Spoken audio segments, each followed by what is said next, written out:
Africa Youth Economic Summit. So I'd like to extend a special welcome to our young entrepreneurs that are making a difference in South Africa's economic growth stories, but also the team here at Brand South Africa who put this event together. They are hosting us today. And I'd also like to extend a special welcome to all the private players and to all the members of the Gauteng provincial government. My name is Zinati. So of course, before we get to the welcoming address, I'd like to set the scene for you. So I am a financial journalist, and my job consists of assessing and dissecting the financial performance of mostly companies that are listed in the top 40 on the JSE. So of course, I look at, how these companies are performing financially, what impacts them in the macroeconomic environment, but also how investors see them and assess those companies. So they've been coming out with a pretty subdued results, saying that they're losing profits and saying that, in this interim period or in this full year, our profits got reduced by 20%. Now, understand that these are top 40 companies that are listed on the JSE, so they're really big. So they're earning billions of rands and dollars. So they come out and they say, things are really bad. We've posted a reduction in profits of 20%. But because these companies are earning billions of rands and dollars, you can imagine that 20% is probably like a 50 billion rand reduction in their profits, right?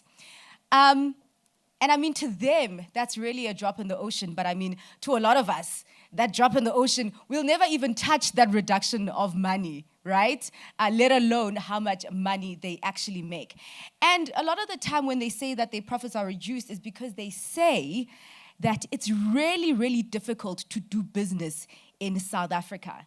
And it kind of puts a bleak tone in me that if these big companies that are saying that it's so bad to the point where they expand their businesses outside of South Africa so that they can diversify their earnings outside of the country, if things are bad for companies as big as that, what is the environment looking like for youth-owned small businesses? And then I thought, as bleak as that tone is, why do we have to let them set the tone and the story of our economic growth and the economic impact of South Africa? I mean, for the past 6 months, CEOs on the JSE have been falling off like flies. Every day, there's a CEO being fired. There's a CEO who's resigning. And those CEOs have run out of ideas. So why are we letting them set the tone of our story? And then I realized that we actually need the youth to be a big part of our economic growth story because there's vigor, there's creativity, and there's resourcefulness that is needed to turn that discouraging narrative around.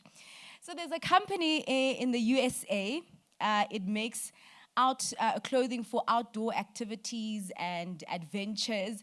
It's called Patagonia. And the brand is highly committed to environmental and social times written.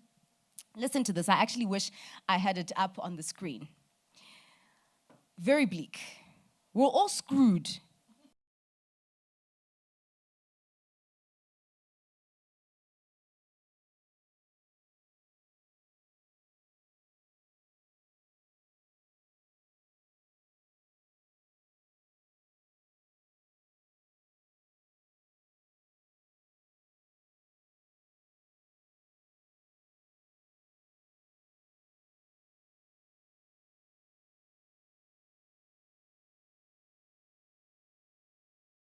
Choice.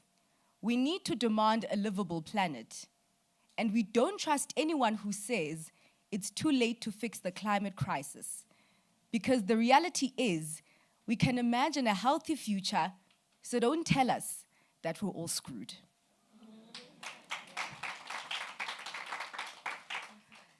So you see, You can see something written and you can see the numbers, but it doesn't mean that you need to take it in a negative way. We need people to see the light and to see how we can turn the narrative around and turn the narrative of doing business and succeeding in South Africa economy so that they can chart a new path of brand building. Now, I'm going to call up Toko Modise, who is the Brand South Africa's Acting Chief Marketing Officer and General Manager for Communications for us on the stage to set the context of today's proceedings. Thank you very much, Toko.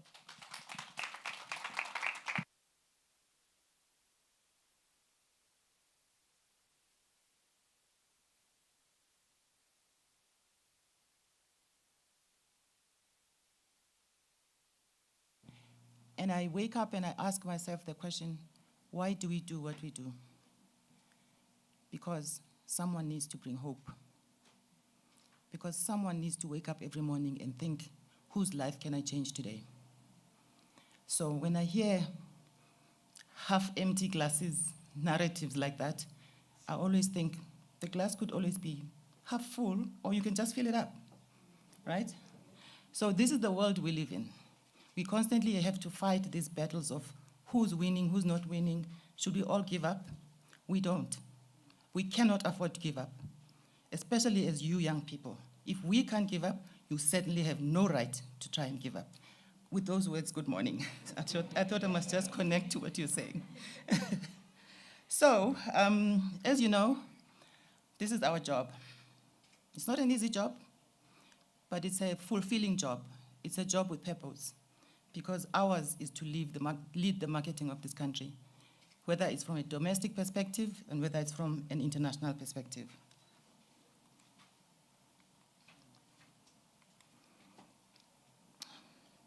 So last year, in our efforts to try and address youth unemployment, youth negativity narrative, young people in South Africa don't know what they're doing, they're not going anywhere, we said, what can we do, right? So we launched the first economic summit last year, and it was hosted at Moyen. The Youth Economic Summit is a function of a big program we call the Nation Brand Forum. And the Nation Brand Forum is a flagship program of ours where we engage with various types of stakeholders. And if we did it for a couple of years, and then every time we were doing it, because we're engaging business and we're talking to these CEOs she's telling us about, and we're talking to government officials, one young person raised his hand and said, what about the youth? How are you engaging us? You are talking about our future, but you're not including us in your discussions. And then the Youth Summit was born. That's why we started this last year. So this is just a reflection of the images of what happened at Moyen last year. It consisted of an opening spotlight. We had Saki, we had Eustace, we had Bulelani. As you can see, these are big shots. We also had young entrepreneurs who have succeeded despite the challenges this country has. Your Drips of this world, your Tsepo Jeans of this world, and your legends of this world. And we also had breakaways on jobs, funding, entrepreneurial skills, and we had over 100 people attending last year. So in pictures, some of the questions we asked is, do you have a viable business? How do you plug into your communities? How do we make information available to you? What is your mental resistance? Because in this area, in this environment, mental health plays a very, very important role. We said that we base this on three things. We must own our problems. We must also own our solutions. But we've got to take different steps in doing so. And then in the breakaway sessions, we talked about entrepreneurship, we talked about funding, we talked about how do you comply to taxes, how do you tap into your own networks, etc., etc. And the biggest takeouts from those sessions were the following challenges. There's a lack of knowledge. Most people start businesses without prior knowledge. There's a lack of paperwork. So if you come to me and say to me, I must fund your business, and you don't have the paperwork to tell me what you're doing, it's difficult. Lack of planning. We think about ideas before we think about what needs to happen, whether or not your idea is the relevant idea. We also have, I think we all suffer from this short-term thinking, because I think I want to do my idea, it must launch, it must be successful. In 2 years, I must be able to buy my first BMW. And then, how do you tap into partnerships that will make or break your business? Of course, I've spoken to this. Mental health, serious mental health, because this journey is a lonely journey, guys. Entrepreneurship is not for the faint-hearted. And of course, demand for products. Does the market need your product? Or am I creating a product that I like and I think will work, but isn't necessarily needed in the market? Then there's issues of funding. When you don't have a track record, I'm not going to buy your idea because you don't have a portfolio to show me. So why do you expect me to trust that you're going to do it? Collateral. Funders will typically agree to not to support a business if you don't have a track record and you don't have any assets and you have nothing to put into it. Of course, everybody's biggest problem, funding delays. You go to the IDC, you go to the bank, they tell you stories, it takes 12 months. By then, you've moved on, you've decided, well, maybe let me go back to school. So most people then end up giving up. Then there's the brown envelope phenomenon, where even the funders themselves say, well, I can give you 50K, provided you give me 10 of that, right? And BEE, the biggest elephant in the room. Even in government, the people who get the tenders are people who have the right scores for BEE. So it's now not working out for us. But what can you guys do as entrepreneurs in order to assist in economic recovery? You need networks that will give you information, that will advise you on resources, that will share experiences, and markets where you have examples of which markets work and which markets don't work. Capacity building, incubators, and mentorships are the key. You can't do this on your own. You at least need to hear from someone who started a business from scratch so that you'll get to learn some of the things that survive, how they help themselves survive. Compliance. If you don't pay your taxes, you're screwed. And even after you've been successful for years, if you're not paying attention to compliance and all those regulatory bodies and issues, you're going to be in a problem. Succession planning. Your paperwork and your paper trail is very important, because should you be unable to run your business and you now want to perhaps hand it over to your brother or your sister or your child, how are we going to do it if we don't have records that tell us how you started, where you started, when you started, who you spoke to, so that we don't repeat the same mistakes? And of course, organizations like Proudly South Africa, who are about manufacturing and buying locally. Your best resources can be found locally. Your best elements of anything you do needs to be locally based for it to be successful. And of course, there's an element of clarity and consistency in what you do, because in that way, that's how you build what we call project trust. And that's how you build your relationship, so that people can trust in what you do. And of course, marketing, guys. There's a reason there's an organization called Brand South Africa, because someone has to market this country. You could have the best offerings in the world. If the world doesn't know you exist, you're sitting in your little corner at the end of the African continent and nobody knows you exist. And people wonder why we do what we do. We have to be in people's minds for them to know that we exist. And things like rugby do that very well for us.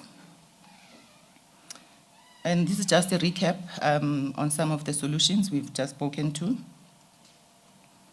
So, what did you ask us to do last year? You said, we must facilitate mentorships and support structures for you. This year we launched two programs. One is called the Play Your Part Ignite, and the other one is called the Play Your Part Academy. Both of those are about helping young people across the country. We've been to so many provinces. Where's Maseko? Academy is where we put you in front of a panel of judges to pitch your idea. And then they decide, where are you going wrong? How are you going wrong? And what you can do. And then out of that, you get some kind of funding. It's not a lot of the times, but some kind of startup funding if your idea wins. And I think we've trained over 500 stene across the country last year. It's the same with PYP Ignite. We want to ignite the courage for you to start. It's not enough for you to think and talk and do nothing about it. It's for us to ignite the passion in you to see what are the ideas that are out there, and from those ideas, what can we elevate, right? So we hold regular workshops with SMMEs who run businesses. We also showcase. Last year, we went to the summit, the Proudly SA Summit, and we picked up some ideas of some of the SMMEs who are doing as well as they can. And we've been profiling them on our website, telling the story of how these people started so that we can encourage others who have not started and can see how others have done it. So we do that consistently. We also want to become the hub of information that supports SMMEs so that we can get you to partner with businesses that we work with and others. We also want to position this country for entrepreneurship in the continent, and starting with pilot projects with a handful of willing countries. That one is still a work in progress for us. As you know, it's not an easy process to get to cross the border and think you're going to be preaching to someone without, so it is a work in progress on our side. Did I not move?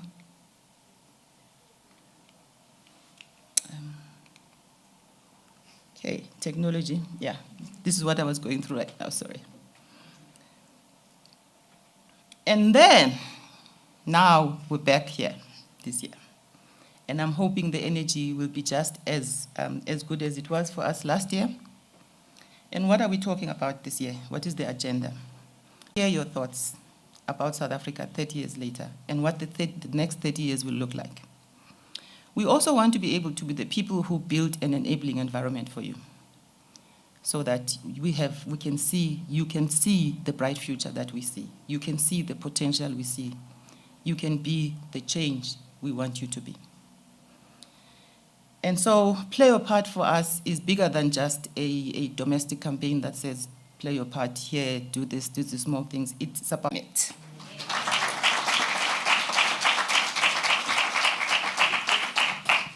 So there's this very successful restaurant. So I'm from Gqeberha, and I went to university at Rhodes University in Grahamstown, and it's called Angelo's, and it's quite reasonably priced, and everybody loves going to Angelo's. Like even us when we were in high school, like you'd get your sense together and you'd go to Angelo's, and I was like, yeah.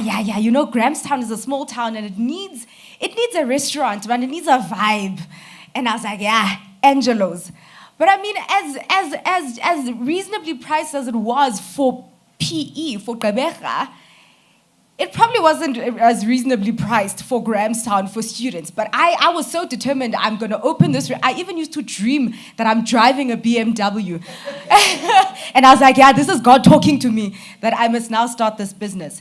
But it really just speaks to your point that, you may think of an idea, but it's probably not right for that market. So idea doesn't necessarily mean that it will be suited for that kind of environment that you want to put it in. So thank you very much for that welcoming address. And it's really also quite encouraging to see that some of the action plans that you had discussed last year, you have implemented on some of those. Thank you very much for that. And of course, it's quite interesting to see that now we're looking to 30 years later, because I think we're at an intersection where we're also trying to get to economic diversification, because maybe some of our old industries are not contributing a lot to the economic growth. So now we need to go into sectors like tech. I was even at a conference yesterday where they were talking about blockchain, and what everything is going to be looking like in the next 50 years. So it's really quite interesting also to have young minds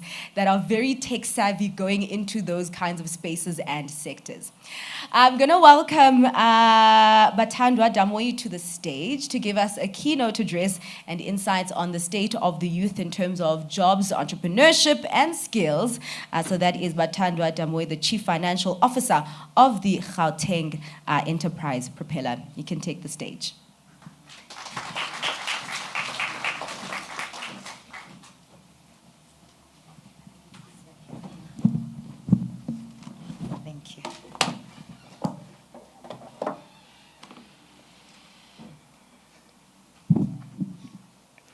Good morning, ladies and gentlemen, young people. As it has been said, my name is Bathandwa Damoyi. I am the Chief Financial Officer of Gauteng Enterprise Propeller, popularly known as GEP, a government agency whose principal mandate is to promote and support the development of small businesses in Gauteng. So today, I stand before you with a sense of urgency and hope to address a critical issue that not only affects the future of South Africa, but also defines the prospects of our young people. The state of our youth in relation to job creation and the role in supporting economic growth. The youth are not just the future, they are the present, and we must empower them to shape our nation's destiny. South Africa is a country blessed with abundant resources, diversity, and rich history of resilience. But we also face complex challenges. And one of the most pressing is the high unemployment, especially in youth. The statistics are alarming. You know them. I would not really go through them. This is not just the statistics. It is the reality that affects millions of lives. If you look at it, it is reported on a statistics level. But if you go back, for us who come from town, see the reality of that. I want to address the current state of our youth in terms of job creation and the pivotal role that they play in supporting economic growth. Let us begin in recognizing that young people are not just beneficiaries of development. They are agents of change and progress. Their energy, creativity, dynamism can be harnessed to drive this economic transformation and social development in our country. We must acknowledge that youth unemployment is a crisis that demands our immediate attention. The consequences of this crisis are far-reaching. Not only the state that we see, but the issues of social unrest, the diminishing productivity, and increased dependency on the state. The state is just an enabler, but we must use those opportunities to ensure that we change the trajectory. We must act swiftly and decisively to break this cycle. I am hearing, well, you know that it's been 30 years as of next year of the independence as we know it. However, how much has changed? What has happened? We cannot really stop and say that this time has been long, but what is important is every time what needs to be done. The initiatives that have been created here by Brand SA really speak to the need that even though it's been 30 years, we are not seeing the change. But we must not stop there.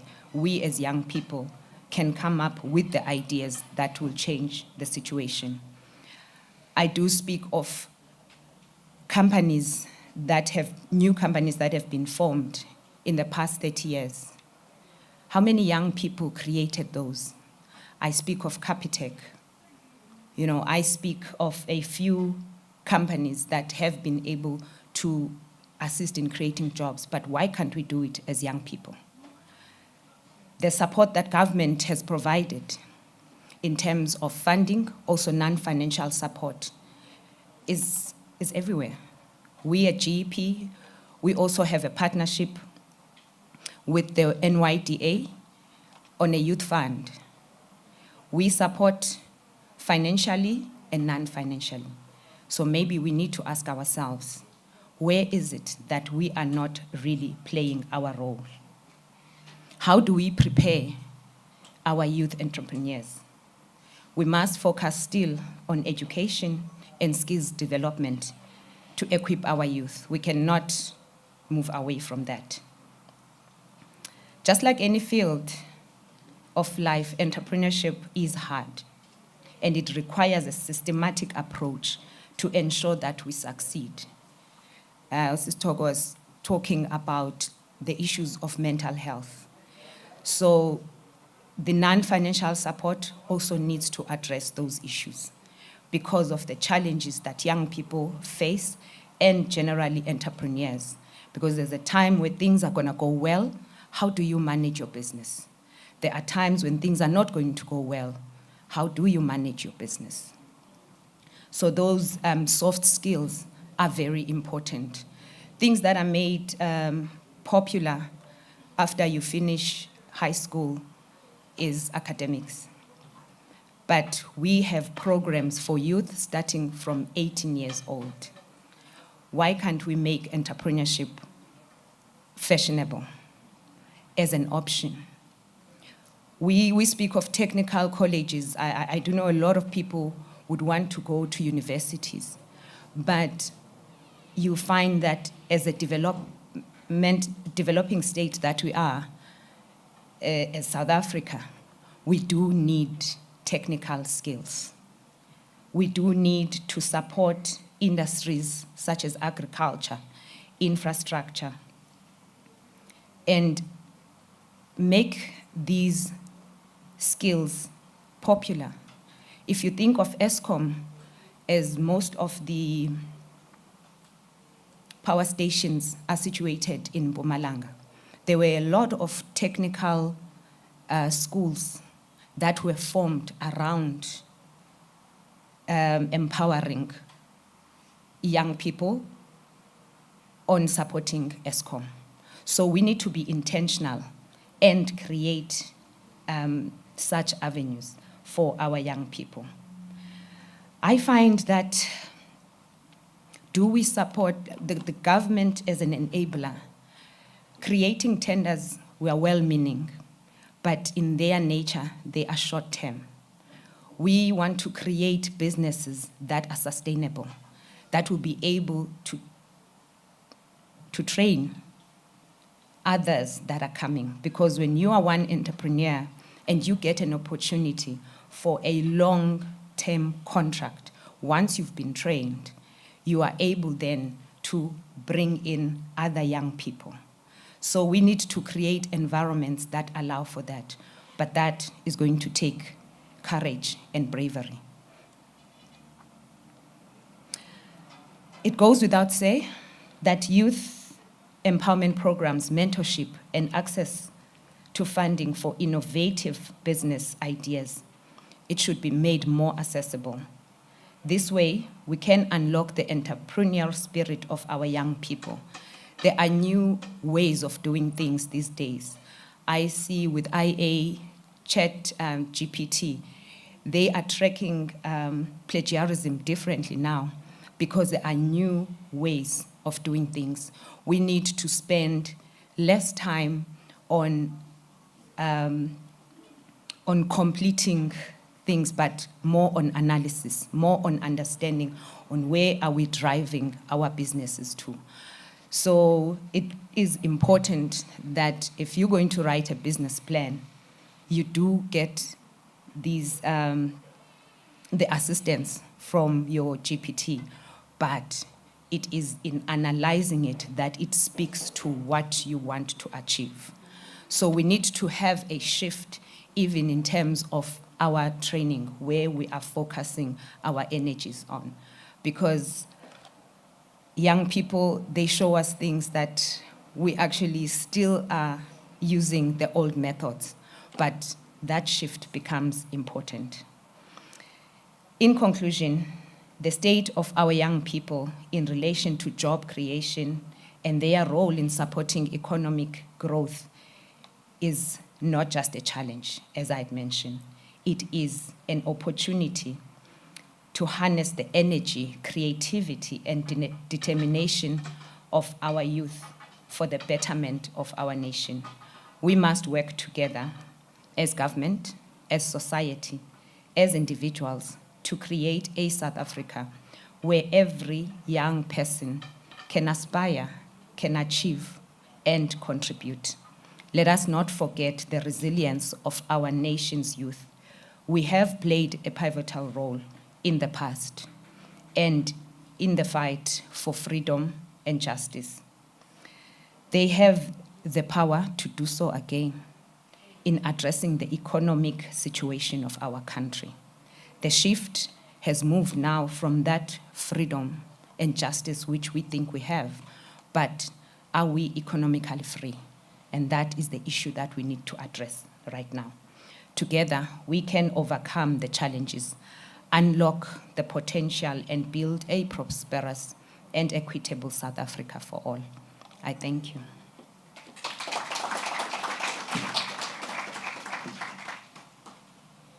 Thank you very much for that, Matando. And really, a very interesting point that you make there, that as much as people may use ChatGPT, they have to do an analysis of what comes out of there.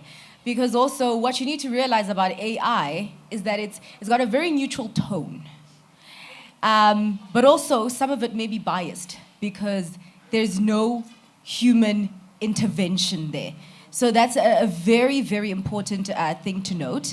But also what's interesting, I heard that a lecturer at WITS or UJ told the students to write an essay through ChatGPT, and then said that take that essay that the AI has written for you, and analyze it and see if it's correct and if it actually has the same kind of analysis that you would have liked from it. So very, very interesting things that people are doing there to see where human intervention should enter in terms of AI.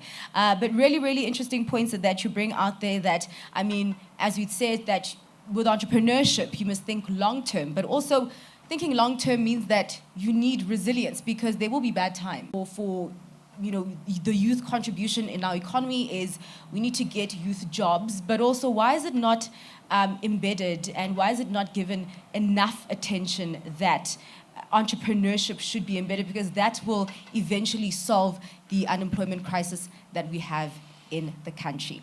We still have fireside chats coming between mentors and mentees, and then some breakaway sessions. But before that, we do have about 10 minutes for refreshment, so you can take a short break.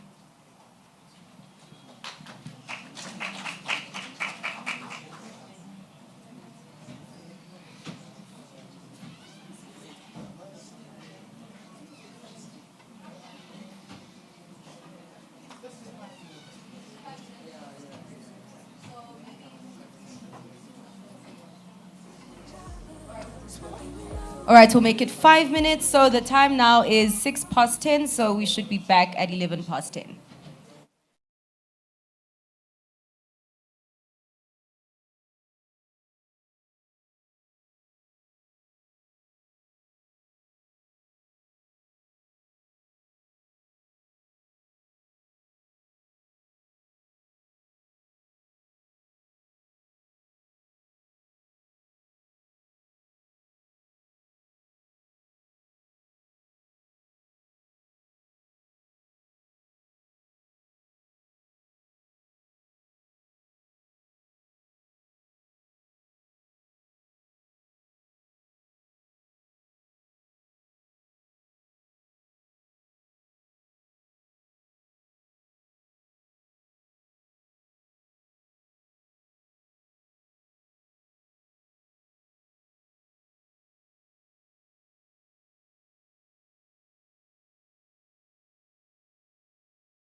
Hope you had a nice short break, and also welcome back to our online audience as well. We hope that you are still engaged. We're now going to go into our fireside chats where we will have a sharing of ideas between mentors and mentees. But before we get to that, I mean, just once again, I'd like to thank Brand South Africa for hosting us here.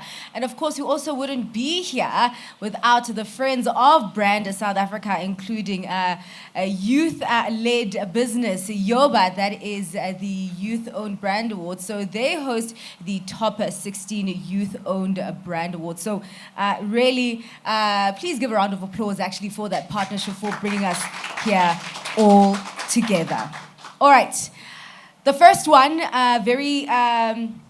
also very important, and we also know that it takes a very long time for business. Also very important, and we also know that it takes a very long time for businesses to actually start making a proper profit to be able to pay your operations, but also your creditors as well. So a very, very important one, and I'd like to call on stage mentor Polo Leteka, director at IDF Capital, and mentee Mapula Ramotwala, the founder of Cool Crew, which makes personal hygiene toiletries for preteens. Please make your way to the stage.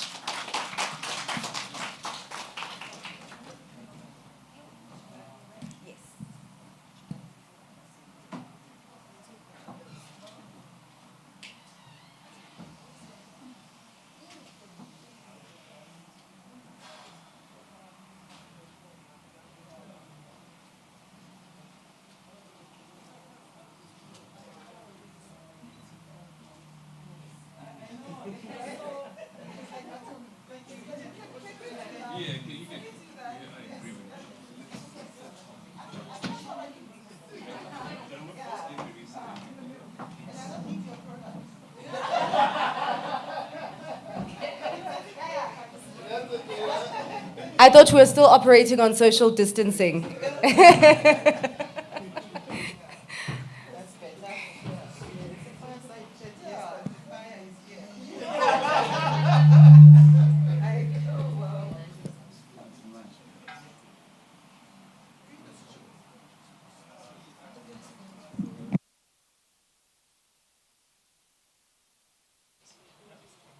Dumelang, good morning. Milteka, can you please briefly introduce yourself and the work that you do?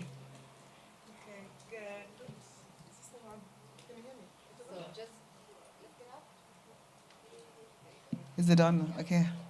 Good morning, mainly young people. And I'm very glad to see the female representation. Well done.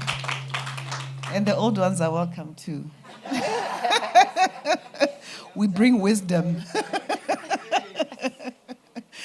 I am Polo Leteka, the founder of a company called IDF Capital. We were founded in late 2007 when I left my job at the DTI and thought, and was crazy enough to think that I could help solve the problem of access to finance, funding primarily Black and women-owned businesses using debt, meaning we were giving loans, very small loans, because that's what the market needed. And over the years, in fact, we've got Mawetu here, who is one of our tech startups. I don't know where he's disappeared to there. We've just put in 7 million seed funding into his business.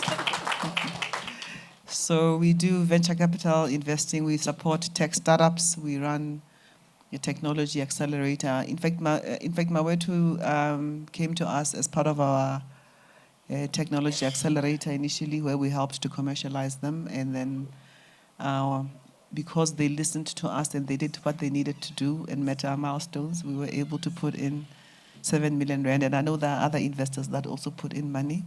So we do that.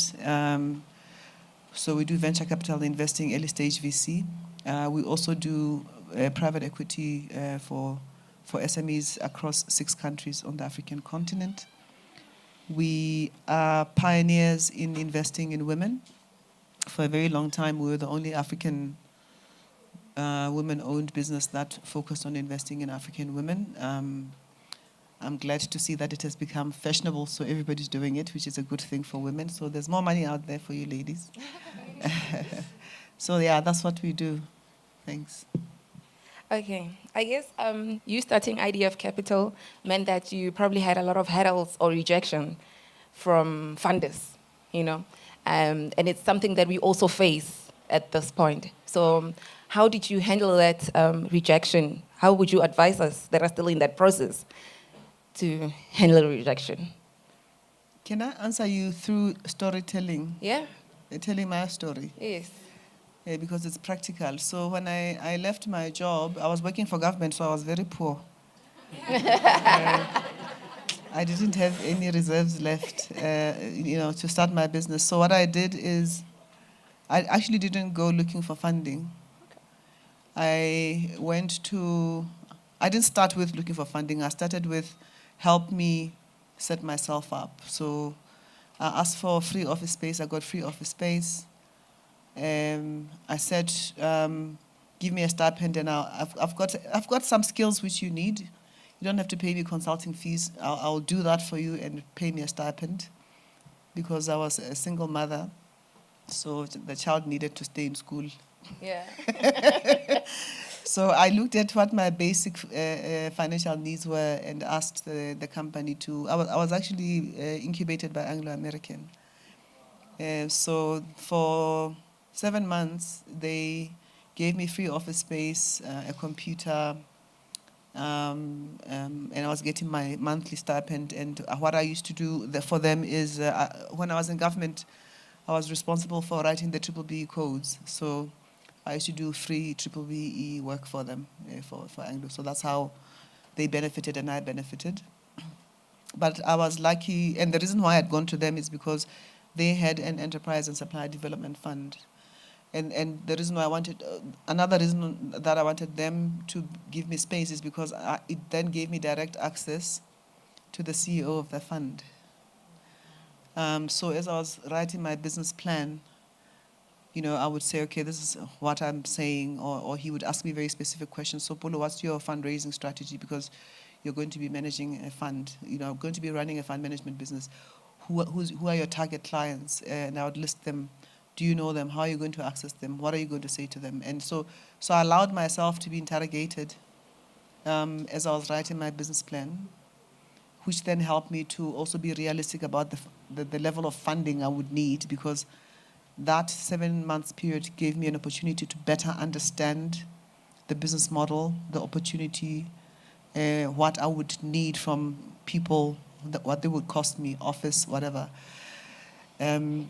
So I spent that time refining my business plan, and then so I said I joined them in July of 2007. Then in February of 2008, they gave me a loan to then execute, but they had to satisfy themselves that my business plan made sense. I was also very fortunate that the CEO, Nick van Rensburg, at the time, was willing to go with me, because I was young. I was 31 years old. Well, I just turned 32, I think. I can't remember how old I was. And I was very tiny, tinier than what you are now. Actually, that's how tiny I used to be. So people thought I was a kid. So and Nick was this big, tall Afrikaner guy. So he'd go with me when I was fundraising, and he would intimidate them, and then I would talk afterwards. So so that's how it started. So I really tried to build around me an ecosystem that would support me, because I didn't have track record, I didn't have the credentials, and people knew me as a government policymaker. And despite Nick's intimidation and me speaking nice English, I got a lot of rejections. Lots. And part of it was, when we started, I actually thought in my mind that I could go to institutional investors, because typically fund managers raise funding from institutional investors. What I mean by that is your PICs, your IDCs, the big guys. But those guys look at who's the team, what track record, have you done this before? What returns have you given? And I had none of that. So they said no. And I was a little bit arrogant. When you're at that age, you also have a bit of arrogance. I didn't want to go and do ESD funds, Why would I want to do that? But the reality is that actually that's what I started getting traction on, because I came from a BE background, and part of the BE policy had encouraged that companies spend money on enterprise and supplier development. And I listened. So I listened to the market. I always say that when you start a business, you start it, but the market will give you feedback. And part of the feedback that I actually got from Nick himself was, he's the one who used to say to me, Polo, I actually think you should not start with the big guys. Start with ESD, and as the no's came, left, right, and center, plus the feedback, I then changed my model to say, okay, I will manage your ESD funds and you'll get BE points, and luckily the target market. So I didn't change what I wanted to do in terms of who I wanted to fund. I just had to change who I was going to get funding from, because my story had more resonance with corporate who were looking for ESD fund management solutions than the big guys who were looking for track record, which I didn't have. And once I pivoted, then I gained a lot of traction. So we moved from 0 clients to Shell, which is a multinational, giving us money, to Telkom, giving us money, to ACI, which is a listed entity, giving us money, Liquid Telecoms, Sasria, Gibela. So that really changed the trajectory of our business. So rejection it's not a no, it's a maybe or later or tweak. So don't take it as, well, you can go and cry if you want to, because I also all the time. I did a bit of that, but then once I dried my tears, I had to think about, okay, what is this saying to me? And the arrogance had to step out of the way. And realism settled and said, the market is saying, we like components of what you're saying, but not everything. So go in and pivot, go and tweak. And that's what we did. And that's how we gained traction. Okay. Does that answer your question? No, it does. Okay. Fully. And mentors, did you have any mentors apart from Nick helping you knock on those doors? And for some of us that are looking for mentors, we probably identify you as being one of my mentors, but then like the approach or how you would be able to assist me, and my personality doesn't allow me to have one mentor. So I've never had, I can't say, oh, Mapula was my mentor. I can say that whenever I had a need in a particular area, I would go to different people. Mm-hmm. So there are people who have been permanently there in my life. I'm friends with Nick now. I'm mentoring him, not the other way around. But I've got, a friend, somebody who's actually a personal friend, but very experienced private equity investor. Because ultimately, for me, the ultimate goal has always been private equity and venture capital. But I had to start where I started in order to get here. So I've got a friend who every year I have lunch with him twice a year.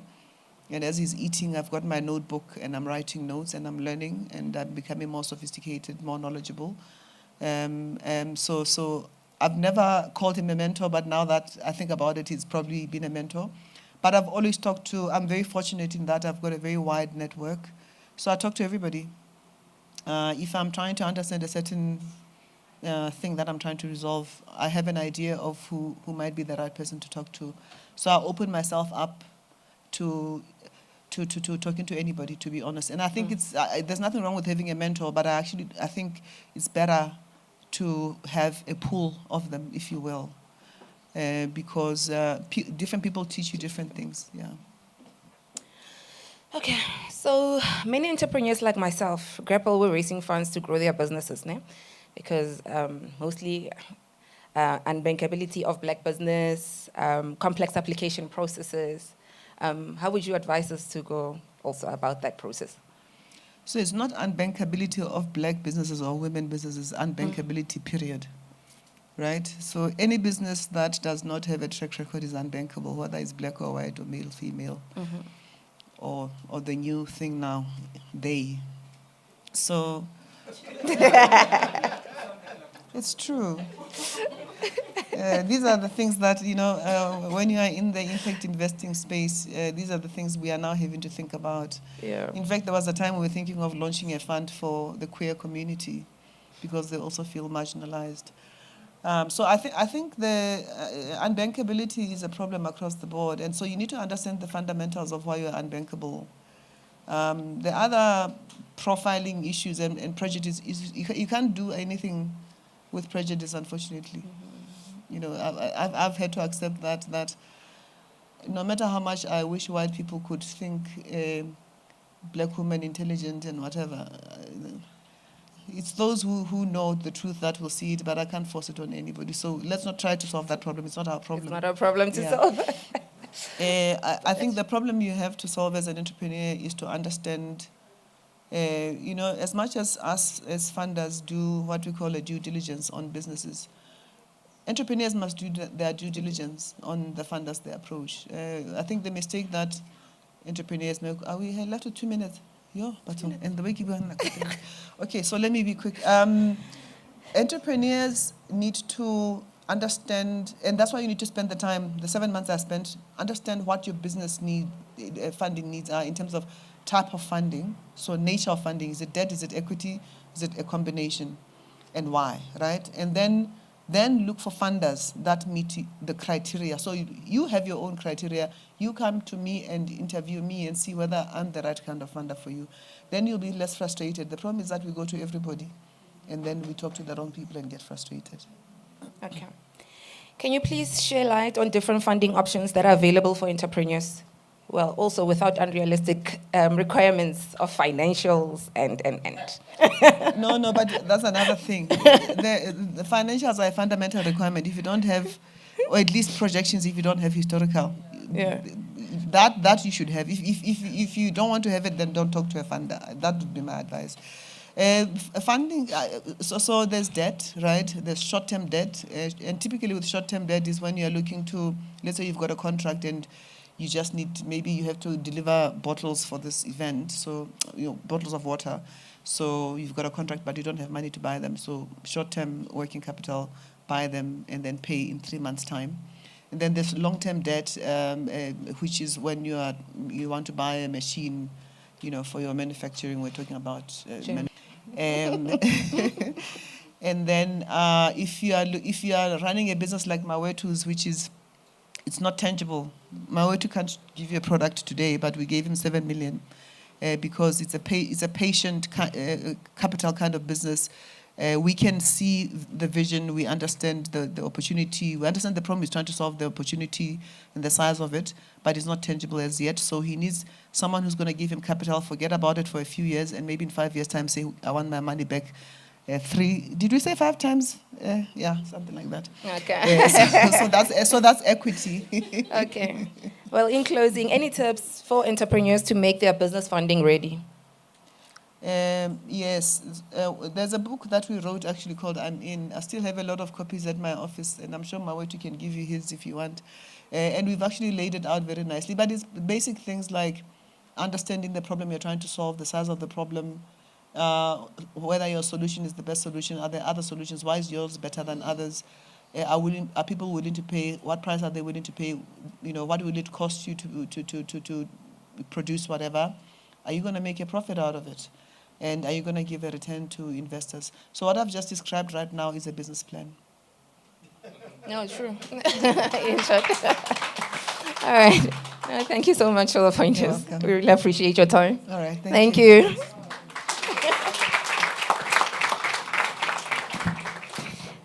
Thank you so much for those insightful comments. So the things that I got out of that was listen to the market. I think that's very interesting.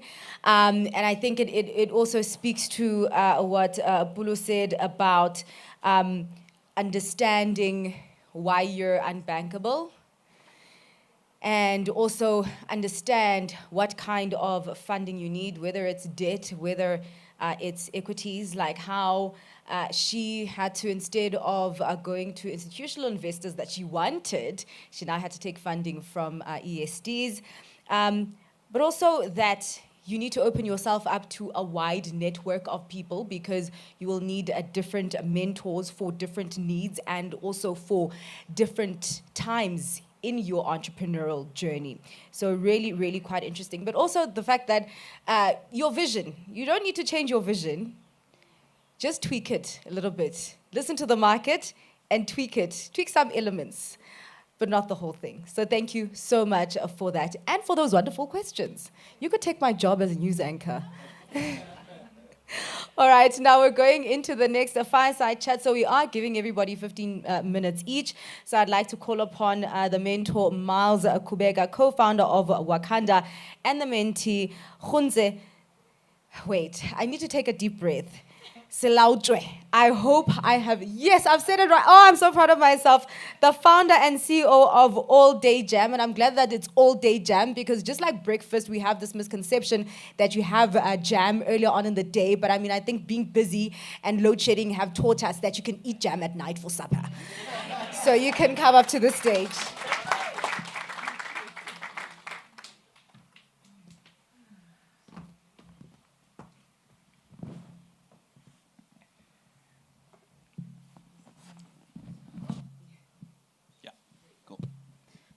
Good morning, everybody.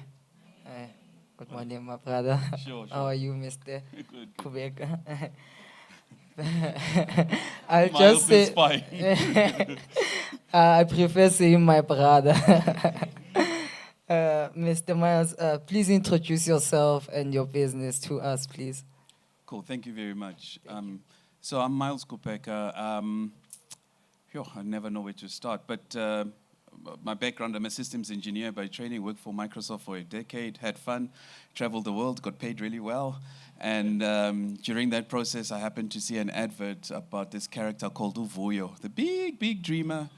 Every time I come to the township to see my mom at Diepkloof Extension, she calls it Diepkloof Expensive, I would hear the kids going, "Oh, Vuyo, such a big, big dreamer." And I wondered who this Vuyo guy was.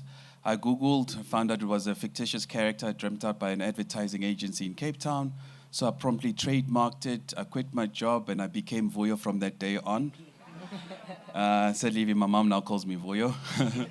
Yeah, so that's how I got into the food business. I'm now also a qualified chef. But and then I grew the business, and then in 2019, grudgingly, I sold the business. I really didn't really want to, but in hindsight, I think Mampulu said it best. Sometimes life just course corrects you, and it was such a fortuitous thing because 9 months later there was COVID, right? And I exited just perfectly. But then I was semi-retired. What do? You just think I was still relatively young, and I happened to watch a movie called Black Panther, and they had a city in the movie called Wakanda. And it showcased Africa in such a positive light. And it resonated with me because up till then, everything about Africa was pessimistic. And here it was, all the Avengers, the superheroes were coming to Africa to learn from our technology. So I left inspired in a movie. I'm hoping you're seeing a theme here. I was inspired by a TV ad. Now I'm inspired by a movie. I promptly trademarked the word Wakanda. And long story long, about a year and a half ago, I get called by Disney, who owns Marvel Studios, that worked out that I owned the word Wakanda, and they were in post-production of the sequel to Black Panther, and it was going to be entitled Wakanda Forever. It was at this point I discovered I owned the word. So long story long, my lawyers, their lawyers, backwards and forth, we settled on $3.5 million that they paid me to.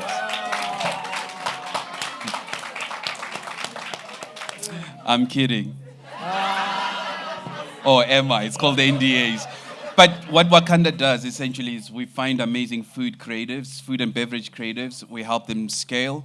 It's basically all I wish I had when I started my business in the food space, not knowing anything. And so we're an accelerator. We find talent and we help them scale. So yeah, that's kind of me in a nutshell. Wow, wow, yeah. And you are so funny. So, okay, can I say Mr. Vuyo now? Yeah. Okay, I'm changing now. Okay, Mr. Miles, what I would love to ask, they say mentorship is very important, especially to us entrepreneurs when we are starting out. So, how do you identify a right mentor for you, and did you have mentors when you started out? Sure, good question. I was actually not a fan, and I'm still maybe half pregnant about it in mentorship because I get asked that a lot, right? But what I find is that there's a lot of people who are wannabe-preneurs that are not actually entrepreneurs, right? I think my mom puts it best. She says, if you're stuck on the side of the road and you get out of your own car and you start pushing, you'll be surprised to see how many people stop to help you push. So I tend to be keen to help people who are already in motion. Because to push you and your car, it's a lot. And I'm also doing it quite a bit, right? So I'd rather, and cream rises. So the talent, I want to help because they were going to be successful without me. So anyway, right? So I think instead of looking or relegating to a mentor, I think you are worth mentoring. I don't know how else to put it. Because then everybody will come out of the woodwork to come and help you. And I've seen this. This has been my life story. And do something, little bit. It doesn't even have to be perfect. But have demonstrable evidence that you are doing, not talking, you know. And so, yeah, I think that's how I kind of look at it. Yeah. Wow, wow. So, what was your biggest lesson that you have learned when started the restaurant, the Vuyo restaurant? And again, why did you decide to sell the business and decide to start Wakanda? Sure. I like to answer it in a story, if I may steal from the book. I know we don't have much time, but because I've sold Vuyos, I think that's historic. I'd rather talk about the stuff we do now. During COVID, the president came on TV and said, stay at home, it's level 5. And we had just started the accelerator. Beautiful kitchens, we've got entrepreneurs. Now we're told to stay at home. So I'm a big fan of asking for forgiveness, not permission. So rolled up our sleeves, called the entrepreneurs. We went to the Cassis we come from, Deep Sloot, Alex, Soweto, discovered there was no food. Right? So we rocked up. First day, we fed 350 people. Second day, it was 400. And then before I knew it, I saw an organization called SA Harvest approach me to sit on their board because they kept on seeing us. Long story long, as of 2 months ago, we've now fed over 50 million people from just starting with 300 meals. But I learned an important lesson there, was like that I lived in a bubble. And I was happy in my bubble. My bubble makes sense. It's the same people in my bubble. And just because you're black, you think you understand black issues. But there's levels to this thing, right? So when I went to the township, I realized, like, Joe, people are not actually poor. They're poorly paid. They have a cash flow issue, right? And food is sold in pack sizes that make it impossible. So, for example, if you cut grass or you're a cobbler, you make $20 a day. But the smallest pack size of meal is $30. The system is rendering you poor even if you actually have $20, right? And that bothered me as a systems engineer. It seemed like a stupid problem for people to have money but not be able to buy food. And also I realized that when we came bringing in those packages, those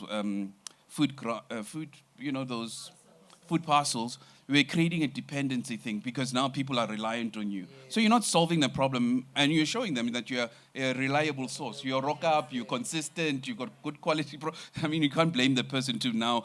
It's like, where were you yesterday? So that's when I saw the opportunity to change the system and we created Gwalisa. I'm not sure if you know about it. It's so it allows people to buy food based on the amount of money they have as opposed to pack sizes. So you can buy impuphu, sugar, whatever, for 135, or how much you have for 45 cents, whatever. We will sell you something to eat based on the amount of money you have as opposed to the pack size. So, yeah, it's quite cool. Even washing powder, dishwashing liquid, based on people come with the PET bottle, the Coca-Cola bottle, and we dispense. Egg is R2. Okay, now it's R2.50. Yeah. So those are some just to explain some of the journeys and learnings. Okay, because in this industry, the food industry, we meet a lot of challenges, especially accessing the market. How did you handle the rejections, the red tapes that you faced along your journey?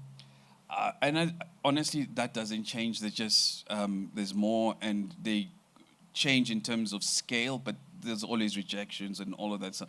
But I learned early on to focus on solutions rather than the problems. Because I've seen it's very easy to romanticize the problem. Oh, the world is ending, and oh my God. But if you spend the energy on the solution, I think it's a better use of the energy. And also, solutions are replicable. You can use the same solution for different problems. But if you focus on the problem, then you are sort of boxed into thinking about the problem in itself. So, yeah, I just think spend the energy on solutions. I think that takes you much farther than. And I think Mampulu said it best. Like the rejections almost always I've found are a course correction. They're just like tapping you. But it sounds sexy when we say it, or pivot and all of that. It's painful when it's happening. Yes, It's proper painful. I remember closing my first restaurant, putting the padlock and realizing you're not coming back here. Hey, that puts hair on your chest. And especially as a black entrepreneur as well, because you think like, I don't know whether it's a chip on your shoulder, but you feel like people are watching. Like, yeah, when about that kind of thing. And you feel it. Maybe they're not, maybe everybody's living their lives, but I don't know. It's heavy. You feel it, right? Yeah. So, yeah. So, what advice would you give to the younger ones that are coming behind, that are inspired by the great work that they see from Wakanda and the journey that you have been going through? What advice would you give the younger ones, and what are your future plans? That's what you want to know, because you want to be inspired as well. That okay, he's reaching for higher levels, and this means that we can also dream bigger. You know, a lot of people ask me, why am I so excited and inspired? 3 months ago, I'm standing at the airport. The guy behind me hears that I'm from South Africa. He goes, are you from South Africa? I go, yeah. He goes, I'm a piano.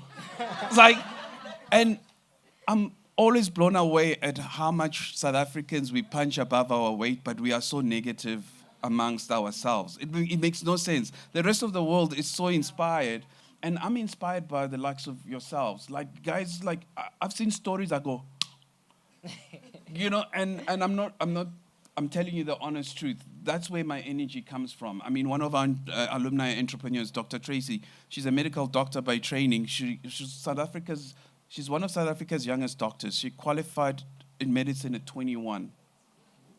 And no one even knows that story. And that doesn't even define her. She doesn't consider herself the first this, whatever. She's making the most amazing plant-based dessert using baobab seeds and amarula seeds, a recipe she got from a gogo in Limpopo. So she now takes her Western medical training and applies it to indigenous knowledge and makes the most amazing plant-based. I mean, your jam, for example. All this innovation sits. And one of the things I'm most passionate and excited about is that one thing for sure, South Africa doesn't have a shortage of talent and entrepreneurs. We've got plenty. It's just unearthing and giving them platform to do what they need to do. And I think that's literally what inspires me to continue to do what we do. Oh, okay. So in closing, how do you define success, and how do you define a successful business? At which stage do you say now this business is successful? Oh, that's a tough one. You know, when I started with the accelerator, I wanted to see how many business, because there's so many people doing acceleration, incubation. It's like the new church, you know, it's fastest. Anyway. And I was like, but how many people have listed anything? How many corporates have spent money funding ESD? Like, where are the results? Where can we, I say, oh, that guy started from here, now he's here, kind of thing, right? I'm yet to see it, but maybe because I'm a fundamental capitalist at heart, I would like to see that. I think if you have more of those stories like that, it catalyzes a lot more people to see themselves in other people succeeding. I think, and inspiration turns out is actually super important. People do need to be inspired. And we need leaders that are inspiring. That would be a good start, you know. I got inspired by a TV advert, created a whole business based on that. So I think success for me is if I look back and you can look back and see that there's a whole generation that started because of what you do. Yeah. Oh, thank you so much. Thank you. Thank you so much, Mr. Miles. Thank you so much. Oh man, you guys are almost bringing me to tears.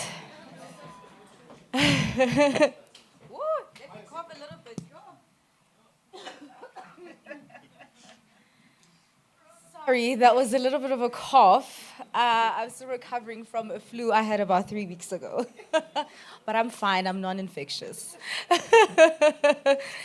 You know what is interesting? When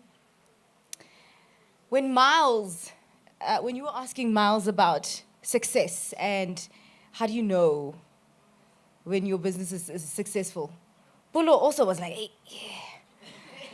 And it was very interesting because from the outside, we see your guys' businesses and we're like, those people are so successful. But yet, they still can't really define it. And it really brings the question, can you really define success? And actually, what do you define success as? Do you define it as monetary? Do you define it as solving a problem? Different things to different people, yeah. And it's really, really quite interesting that also Miles spoke about the fact that, same thing, Pulu also mentioned that rejection is a course correction, that before COVID he was living in a bubble, but then after COVID he actually saw that he could actually solve a problem in society. And I think really for the long term and for your business to really succeed in the long term, you actually need to be solving a problem in society. So, and the fact that also, you cannot just come to someone and say, please mentor me. It's always something that I've struggled with in my own career as well when someone says, please mentor me. And I'm like, what am I going to do for you?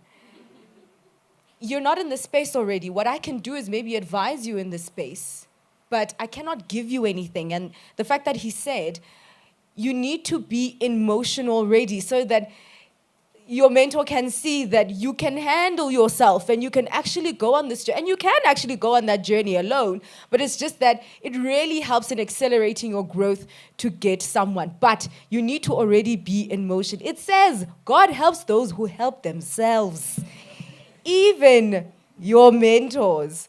All right, let's get to the next fireside chat. Thank you very much. Everything has been so insightful already. This is a really, really robust conversation that we are having here today. So we've just moved on from the food and beverage conversation. Now we're going into hospitality and tourism.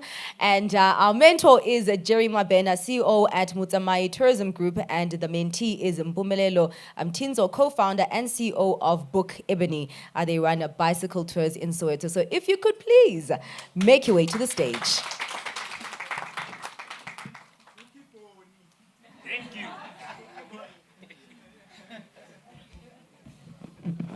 Dear again, English. It was a long journey, so in the interest of time, I think because we have young people who are desiring to be entrepreneurs, I'm just going to touch on the themes that involves entrepreneurship. The first one was I used to work at Telkom many years ago, and I think my starting journey was I used to sell phone cards, and I started selling advertising on the phone cards. It was so successful. I quit Telkom. I was 28 years old. I was making more money than I could count. And then I got defrauded. And then one day I remember I was driving home. I owed Telkom 20 million rands at the age of 29. So the lesson there is you will lose money somewhere. And I remember I cried all the way from Joburg to Pretoria. And I arrived home and I said to my wife, we need to divorce so we can do this thing again. And it didn't end there. So we managed to solve the issue. I got out alive. Here I am telling you a story. But the more important thing was subsequent to that, then I joined a company called Kagiso Media. And that's really where my tourism love came in. I used to run a company called Kagiso Exhibitions. We used to run the Range Show, Auto Africa, Tourism Indaba. So that gave me a sense of what the tourism sector looks like inside. So I was, for the first time, not a consumer of tourism, but I could see the business of tourism. So that gave me a good glimmer of hope. And then I joined Tebe. And when I was at Tebe, that's where really the big opportunity came in, because I was running one of their divisions, which had, among others, media, tourism, food and agri. It was a big job, bigger than me, way bigger. But I think the fundamental thing in there was we turned around a few of those businesses, one of them being tourism. And at some point, we wanted to list. Somebody mentioned listing. So we went on the road show, and the fund managers, were saying to us they don't like tourism. And I thought tourism is where it's going to be. Yeah. So when we got back, I said to my bosses, I said, guys, if the fund managers don't like tourism and you want to list this business, can I at least buy it? I wanted to buy that and the media business, which included Kaya FM and a whole lot of other things, but I didn't get money to buy those, sadly. But when we did buy, and this is quite important, I think COVID hit us 2020, ne? Yeah.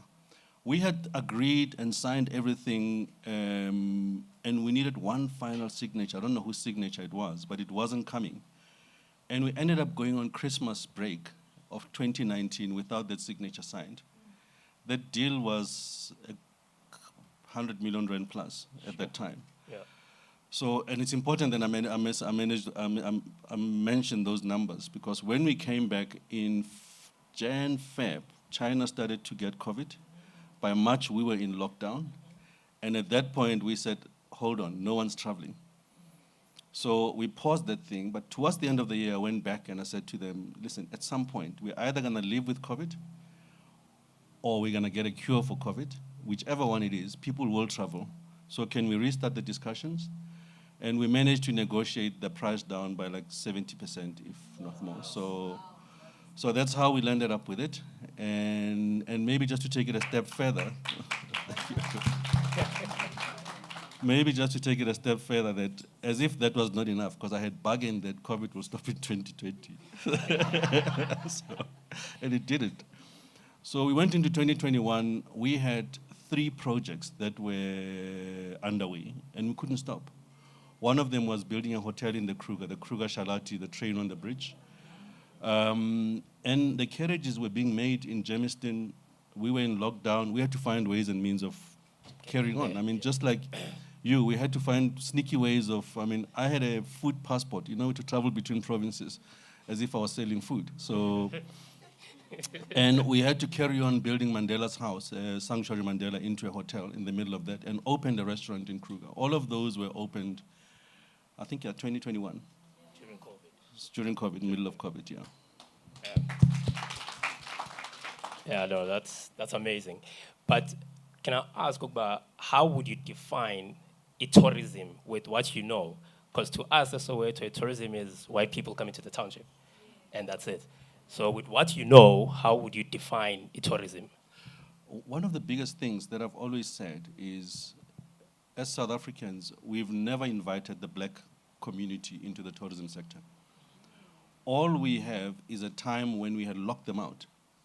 Because, I remember 2 years ago, someone tried to book accommodation in St. Lucia, and they turned them away because they were black. And in this day and age, you still have the situation that happened in the Free State last year.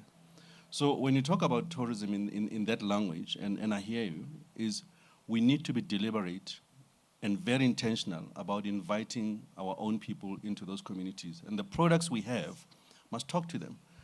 I may not be a big fan of Konka, but it talks to the market that it serves. Yeah. And they do a good job at it. The guys who like that place feel welcome there. I can't do Konka in Gauteng. I can assure you that it won't work. Yeah. So the important thing is to understand what product works for that market. And I think South Africans will travel. In COVID, they kept us alive. So I do know that they do travel. So it's important that we create the products that makes them travel. So basically, the product needs to speak to the people. Indeed, yes. So we need to have different Konkas for different townships. That's it. All right. So just to take it just a step back, because I also have a small tourism business in the township, and sometimes I feel like a young lawyer with all the challenges that are coming my way. So how do you deal with those challenges more specifically from a kaya where your own family does not believe in what you do. Sure. Yeah, because I do bicycle tours, Yeah. and welcome to things, bicycles are toys, so no one takes me serious. Sure. Yeah, but I mean, we do make enough money. How do you deal with those kind of challenges? I think, let me start by saying, we came from a school of thought of you go to school, get a degree, become a lawyer. So park that. If you are going to be an entrepreneur, you need to know that people will not believe in what you do. When I sold my phone card bills, and the one that made me lose a lot of money, I went to my brother and I said to him, I'm quitting my job. And he said, so what are you going to do? So I said, no, man, there's these phone cards. Telkom makes 3 million of them a month, so I'm going to buy all of them, and then I'll buy them for 5 cents in terms of each card, in terms of advertising space, and sell it for 7 cents. So you're going to make 2 cent profit. I said, yeah, 2 cents. So you're quitting your job for 2 cents. But what he failed to understand was that it's 2 cents multiplied by 3.5 million. Now, when you do that mathematics as a 27-year-old and you are the only person running that business, hey, that's good money. Yeah. Even today, I mean, I don't make that much today. Let me just tell you that. So when you tell those stories, I think it's important that never let your families or whoever it is put you down. It's your dream. They will see it when it shines. I mean, I don't know how many people told us that don't put that train on the bridge. It's not going to work. Or you are over-investing, you're over-capitalizing. But I said we're going to do it, and we're going to do it world-class. And so you need to believe in your own dream and just keep at it. All right. We shall do so. I think for the sake of this conversation. And maybe just to add, right? For someone like you, find people like us. Because we need to feed you people. And the more people we feed you, the more you succeed. That's why I feel very privileged to be sitting here right next to you. I'm more privileged. For the sake of this conversation, I'd like to know about how did you pay back imali that you owed Telkom? There were 2 parts to that conversation. The first one was I remember sitting with the head of procurement. And God is real, guys. And if we are Sunkulunkulu of Jesus, but there is someone that takes care of us when we are in deep trouble. And I was taken care of. I remember walking into that room, and this guy gave me a letter. And I read it. It says that I hereby undertake to, or acknowledge that I owe Telkom this amount of money. And I actually looked at this guy, and I said, I owe you no cent. And I stood up, and I walked out. I don't know where I got those guts. And I'm almost in tears, but I got out, I said, I don't owe you a cent, my company does. So I went and I liquidated the company. It's a terrible thing, I don't advise this, don't try this at home. No. All right, just in closing, what advice would you give for an entrepreneur in Soweto who sees white people on bicycles to start their own tourism business with different products? What are we missing in the tourism space that can bring especially our people to also learn about the history and enjoy the conquers of the townships? Sure. The story that you are asking, the question you are asking is something that I'm actually personally dealing with now in my own business, where I'm arguing with the sector to say, are we selling South Africa properly? I mean, most of us will go to Paris and walk up and down the CN, go on those boat rides and do all sorts of things. But what are we looking? We're looking at old buildings. That's all you're looking at. It's old buildings. You go to Dubai, they take you to Burj Khalifa, is it? Yeah. The tall one, which was built by Marion Roberts, South African company. And they will romanticize the story of bricks and mortar for 15 minutes. So all I'm saying is that we have stories in South Africa. We just need to package those stories and tell them. When you take those people on tours, it's not about showing them the streets of Soweto. It's about showing them the life of Soweto. The people who live in that place have got stories, they've got histories. You've got the Jomo Sonos, you've got the Kaiser Mutawungs, you've got Kaiser Chiefs, you've got all sorts of... Bring those stories into what you tell so that they can relate it to something that they know. You'll be surprised what that does. No, thank you. Thank you so much. Thank you.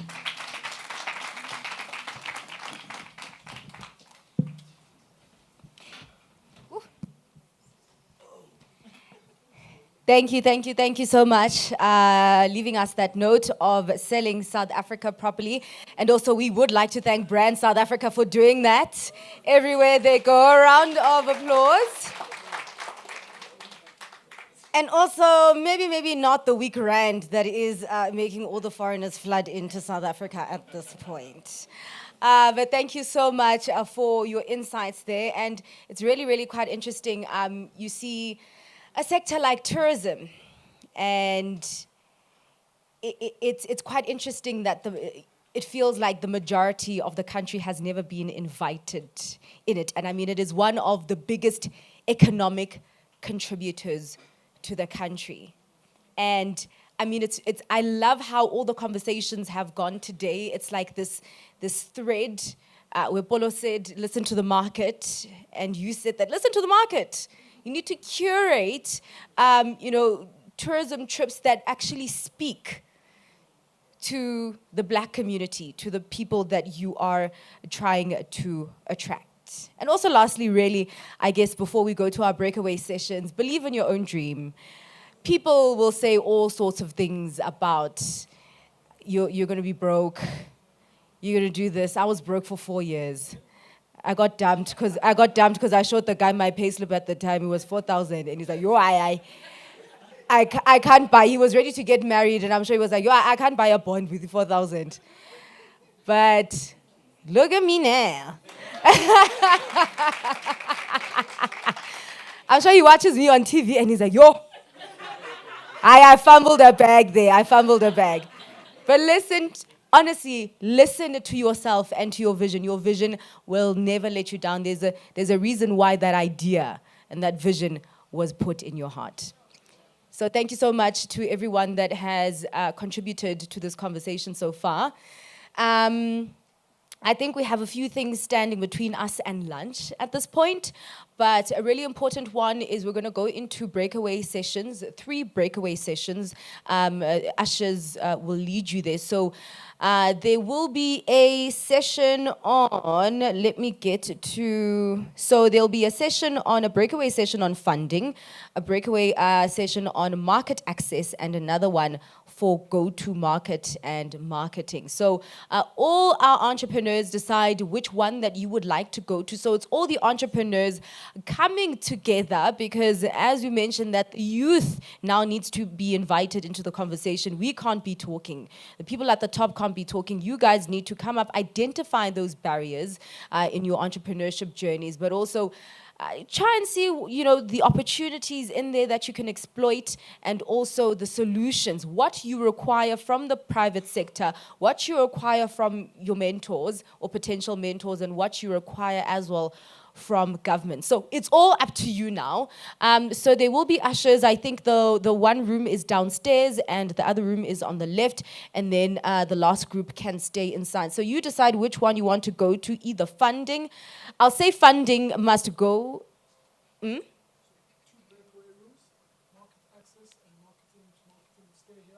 Oh, okay. So 2 must stay here and then 1 must go there.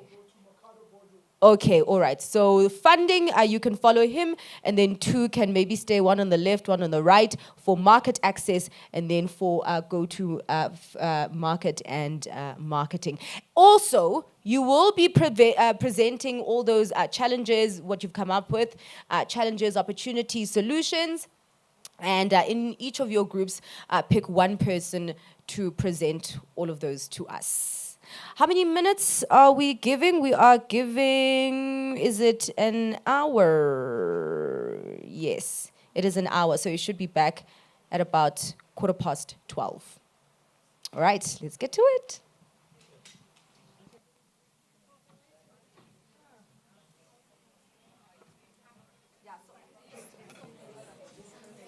Yeah, so funding in that other room, you can follow the gentleman over there. And then market access and go-to market and marketing, you can stay here. You can choose which side. Okay, let me say this side is for market access, and then this side is for go-to market and marketing.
100.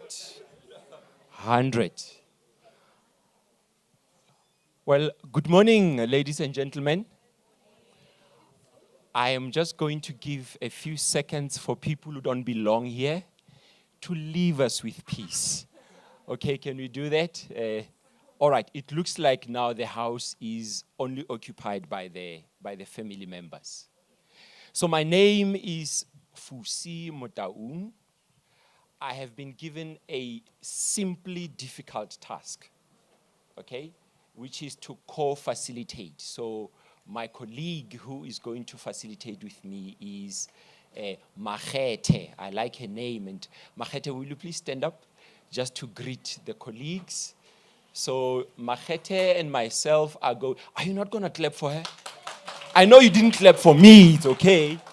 But please, thank you so much, guys. So the way we would like to do this is that if you heard from the plenary, we're told that you guys, because you are the smartest, you are going to deal with 2 topics combined. I hope if you check the program, it shows us that. So we're going to deal with go-to-market and marketing, as well as market access.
Okay, let me pick.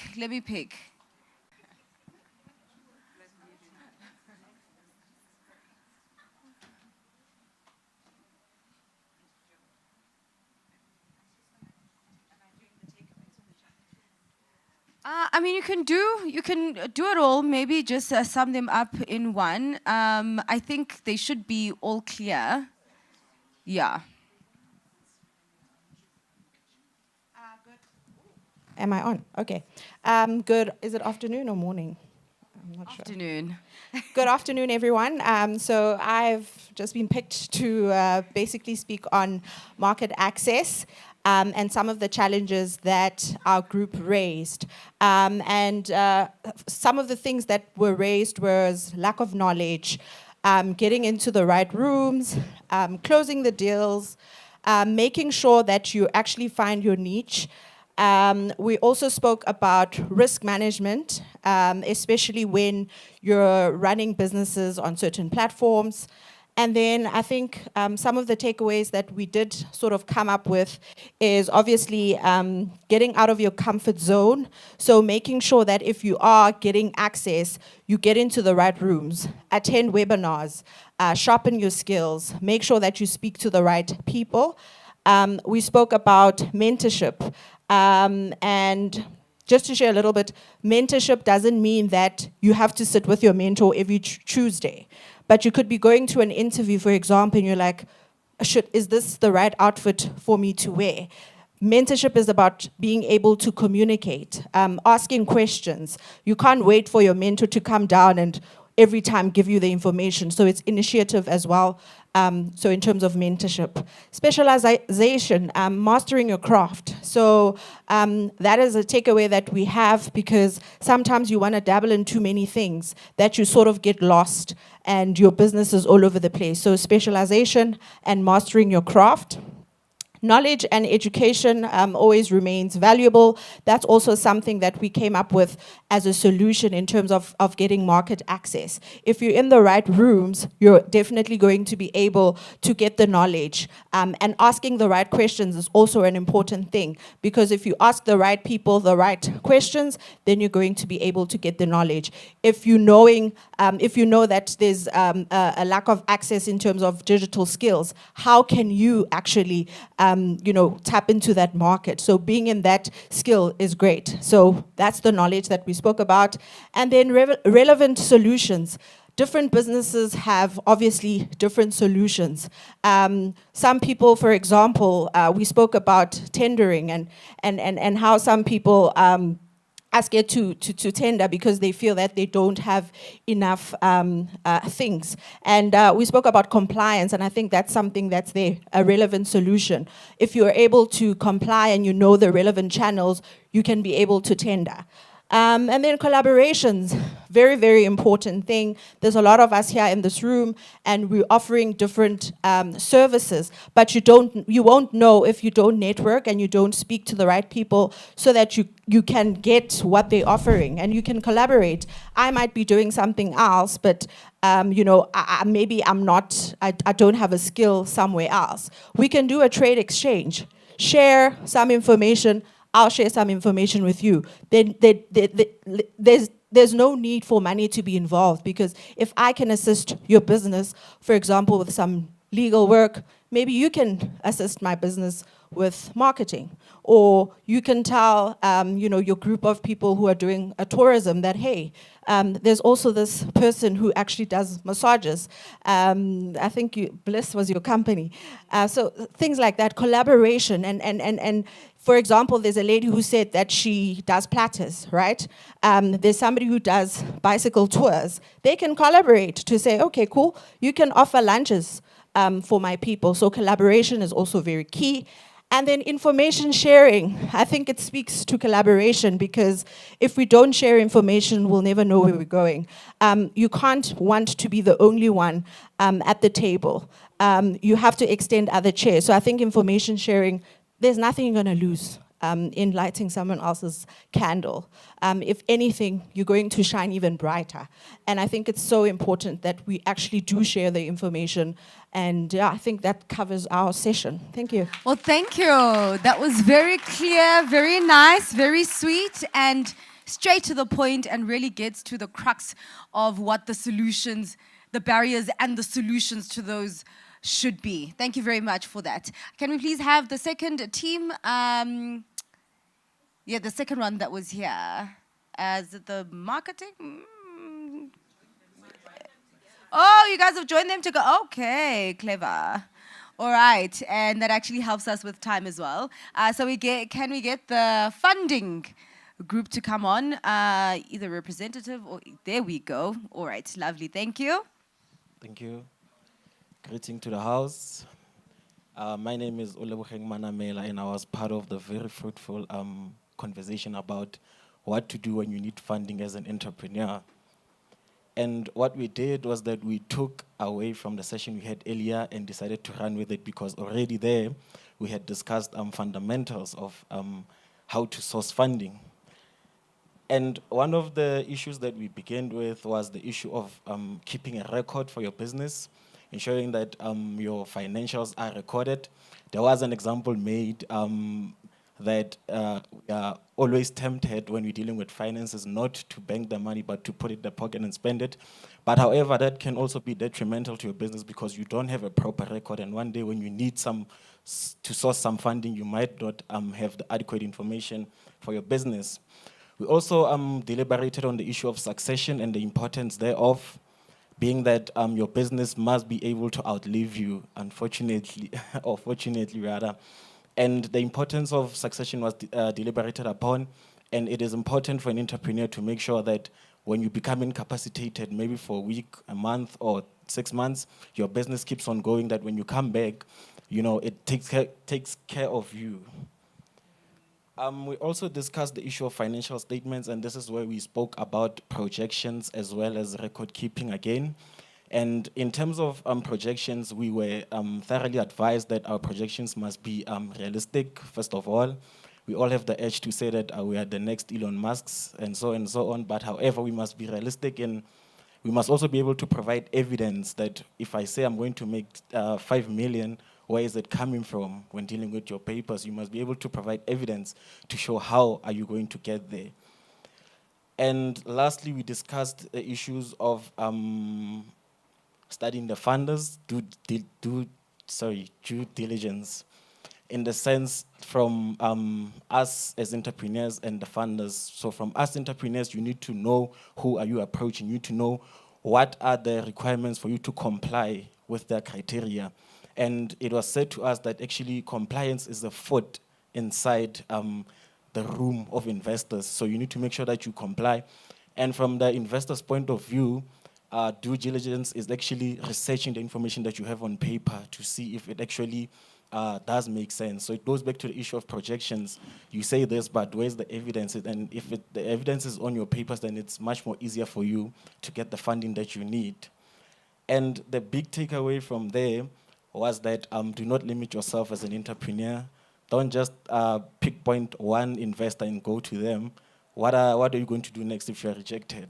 Invite different lot of investors. Do diligence. sorry. Yeah, do due diligence, and then thereafter pick the one that actually resonates more with your business. Thank you very much.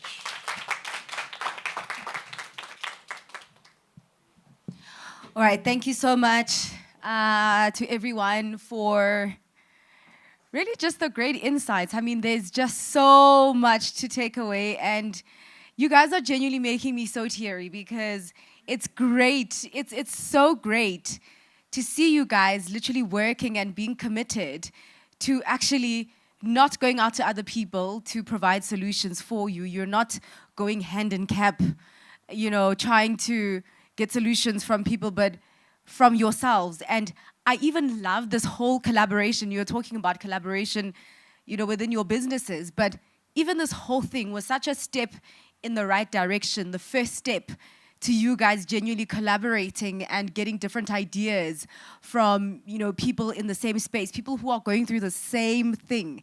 It is just so great. I'm out of words. So let me hand over to Tebe Kafeling. Oh, yini. Oh, yini. Oh, yeah. Amaxhosa Moshe Lisbongo, yo. What am I going to do now? I thought I'd remembered. Fun practice, you should have stayed up all night, is all. Practicing Ikalafeng. How many Ikalafengs are there in South Africa? You only know me, and you still can't figure it out. How's the Nati? Betuna. No, and we pay back. Someone was pulling me Zikona. Okay, Zikona, sorry. Thank you. How was the session this morning? That was all right? So, how many of us are here? Supposed to have 75, but Abantu Amnyama, I saw there was those with RSVP didn't pitch. Those who pitched didn't RSVP. I was looking at that list. He said, Kanjani, there's so many badges here. And then, but it's full, Pagat. Because thank you so much for coming through. We wanted to build on what we did last year, as Toko said earlier, and to make sure that we have a few of you helping us to help you. I think that's what we're actually doing. What we're trying to do actually is to help us to help you. Because some of us will be dead and buried in 5, 10, 15, 20 years, but you guys are going to be there. And so we need to make sure that whatever we talk about and do for the country, we are doing it for you, so that you are there. And this brands. So I wanted to just ask, actually, in just 5 minutes, I didn't want to spend too much time. I wanted to just spend 5 minutes of your time, 5 or 10 minutes of your time, to just try and understand a few things that we are working on. So in the next session, we're going to be talking about what South Africa should stand for, what South Africa should be, the story of South Africa. And I wanted to get just from us in the room here. What time is it? Moshe lunchtime. So I'm going to try and do it in 15 minutes.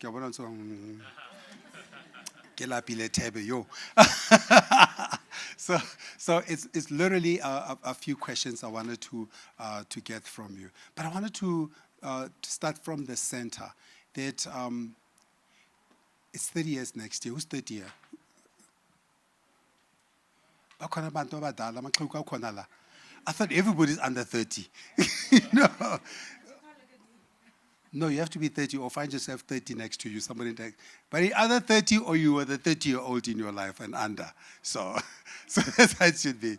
But I wanted to know from you, by just put up hands randomly and explain to me what type of South Africa, the words that you'd like to use when you describe South Africa in the next 30 years. Because I get it our words. I know that. Okay, let's make it easy now. Let's do this. Now, thought about my handwriting. Imbe. And and the spelling is just as bad. Because I know my model. But you, I got to spell it tomorrow, long too. I won't be there, so I don't need to spell it. Right. So, as long as I can spell now, because I'm here now. But tomorrow I won't be there. So, okay, let's, just for fun's sake, I know it's going to be like, who goes to Rema here? Nobody goes to Rema. Who goes to these charismatic churches? Simnandi, these churches, like when I go there, the host says, if we put up your hand, and then we have to close our eyes again. When we close our eyes, and then Remo Cole is so funny, because Remo Cole will say, I need to say, all of us must close our hands up and put up our hands and put them up and put them up. And then it says, and he looks up and he says, the hands going up. And then, because I'm Catholic, so we don't close our eyes. And I'm looking, there's only 3 hands up. but I come to some back because Valemetlo Sonke. Hands are going up. So by show of hands and then contribute to the conversation. What words describe South Africa for you right now? Whether they are positive or negative, whatever it is. I just want to get to know where you are right now. What words? There, Sisi. One word, unganiki sentence because I'm kwazi ukufunda. No, don't worry about tomorrow. Let's deal with now. Poverty. What can you do? Incompetent.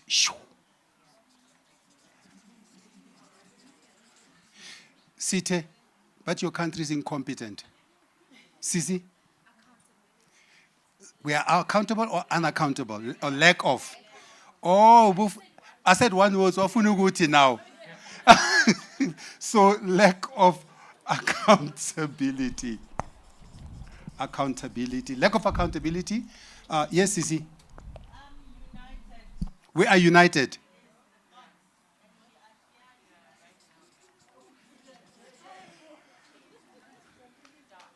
Dark like me.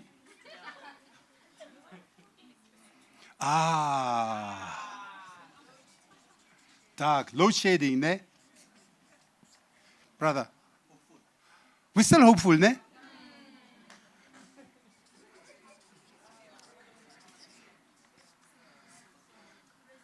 Highly favored and blessed.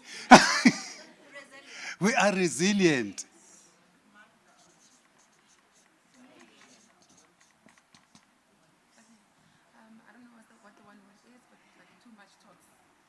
She doesn't know what the word is. Too much talk.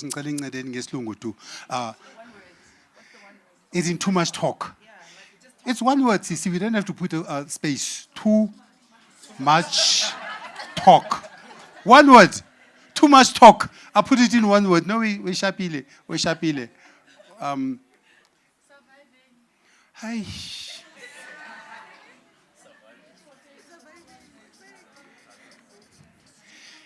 So teeny. Imbalance.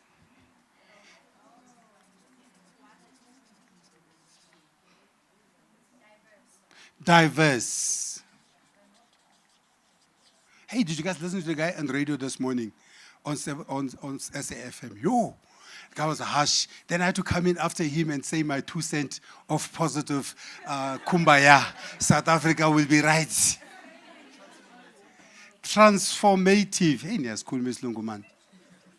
I don't even know what this means, but I want these words because actually you're saying that this is a story that you're talking. Yenchebe. Corrupt.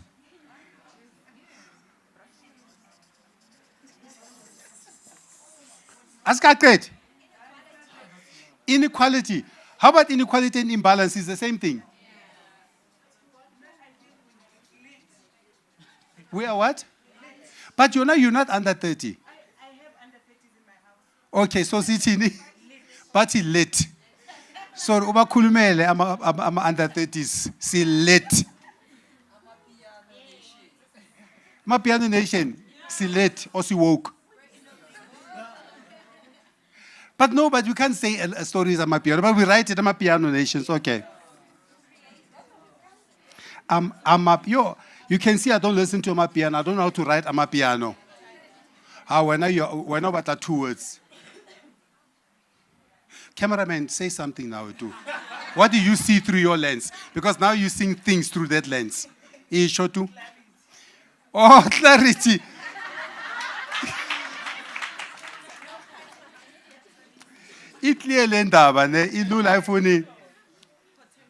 Potential.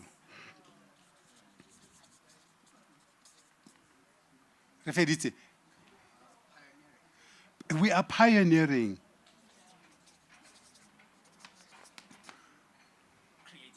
We are creative. Keep it like that. Yeah, keep it like that because the next few Ziambanje. Our space. Yes? Passionate.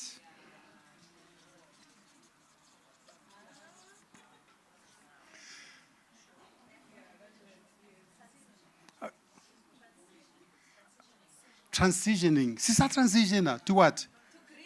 Oh.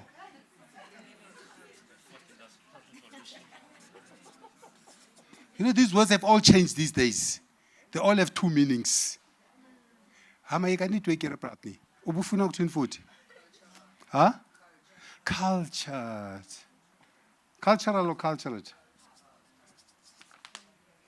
As in Zulu, Ndebele, Tswana, Pedi. As in diverse. Oh, Jesuwame.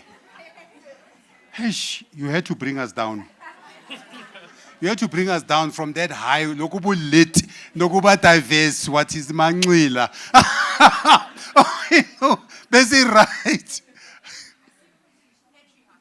Patriotic.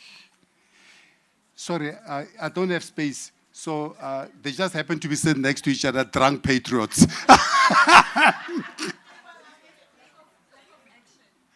Lack of action. Inaction. Talk too much. Oh, that's the word we're looking for. We knew somebody will help us. Talk too much. Snayo manch. I think we're done with this one, huh? There's a lot of things. Can we just narrow it down? What is it we'd like South Africa to mean in the next 30 years when we talk about South Africa? We'd want to say. Oh, we get things done. I'm putting words in your mouth now. We get things done, huh? So what else is the right and done with the wrongs? Oh, Mudimo. How come nobody said that there? Oh, in the safe up and con. I was asking somebody, where should I not go at Ungai, at Tembisa tables or Puma? So Puma get to say left is you go right. No. What is your word? What do you want to see, South Africa? Light. Light as in umbani or? Now there's dark and there's light. We are accountable people.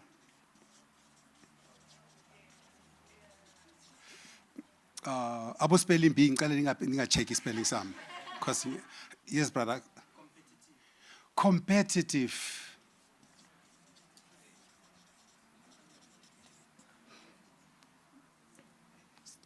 No, you've spoken. Give the other kid a chance. His hand has been up for 2 hours. Papa? Wealthy. Ufunimali. As in opposite of poverty, ne? As in, yes, brother.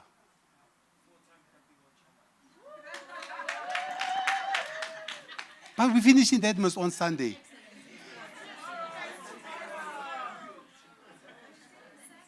Saturday. Okay, but like so 4 times RWC. So usite uti excellence. But is it excellence or winning? I think it's winning. You want to see a winning nation. 4 times. So, but I'll write both of them. Winning and excellent. Yes, Papa. Restored. We must be back restored. Huh? Restored. Elite. How? What about my grandmother, Shales Lalin? Now I find out elite. In fact, we equal lit. So faga we equal lit. Sibe elite. Innovative. I can action with something balile action. Hey, kilungu bualu wena. Hectic. Active. King mukabaka wa tswenya. Umkhaba uyakuhlupa ne. So yes, sir. What do you mean? I thought it's already a direction, South Africa. So this is of a choice. Because people always say to me, oh, where do you live, South Africa? No, not which way you go. But what is the name of your country? Destination of choice. I hope you're recording because nobody's going to understand what I wrote. Yes, Sisi. Hey, and Panje Bantu South Africa, ne? Open-minded.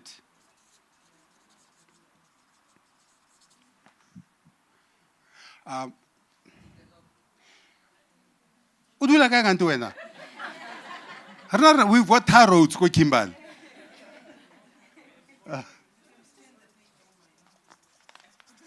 Develop. No, they must see there's a lot to say. Ke tlo jeka just now. Healthy. Healthy.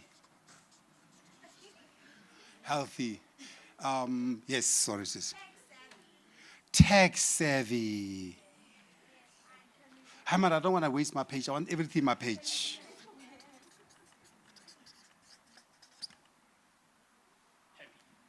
Happy, creative, happy. Oh, no, this is what these people are trying to be intelligent here. They're trying to be intelligent. Ne? Why not just want to use the real stuff? Revolutionary. Sorry, Sand. Revolutionary. EFF. Revolutionary. I think I must turn it now. Revolutionary. So at least we've got EFF. IFP, Simpagin? Wise. Q, we must just type out these words for from Samo. Because I don't know. Oh, he's writing them good. Q is writing them in English. I'm writing them. Q's private school. I went to a township, as we know.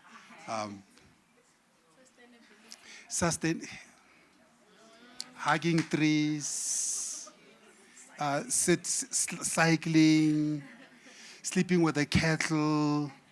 In the other bedroom is a kettle, the other one is you. Sustainability.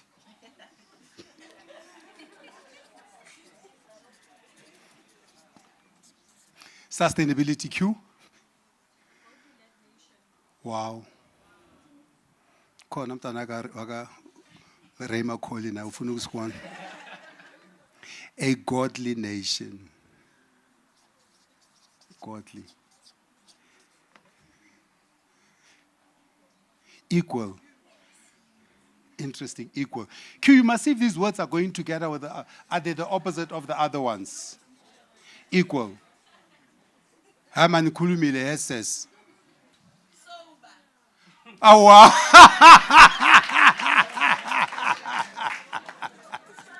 Amangila.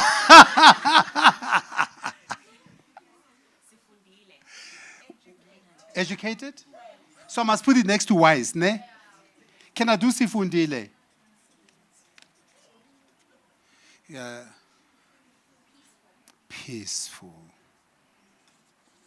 Q's writing these words in proper English somewhere, but I can read them now. Peaceful. Buta wat say? Integrity, ne? Wat van die diewe, ek hoor een van hulle het 'n hele groot huis. Ek sê niks nie. Integrity. Referise, ne? Hi, Mariwile. Do you guys think we're going to get this? Are we going to move from here to here? We're hopeful, ne? Because that's what we want to do, Akiri.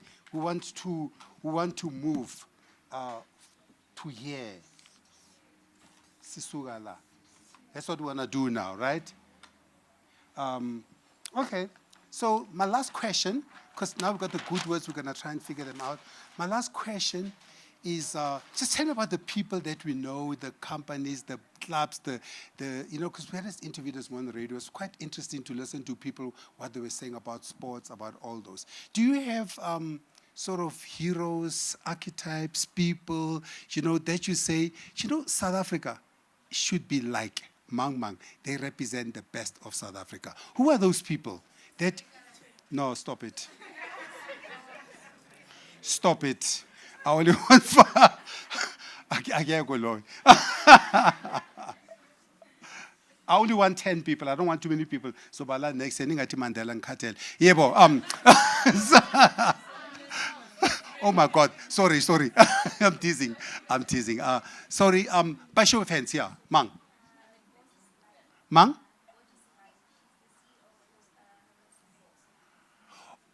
Hermes Floor. Mbali.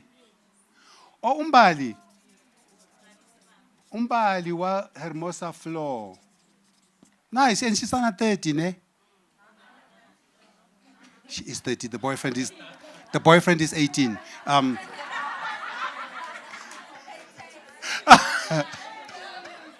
Why her? Why her? Tell us, what is it about her what is it, the one thing about her that you like, that South Africa, that represents South Africa? What's the one thing about her?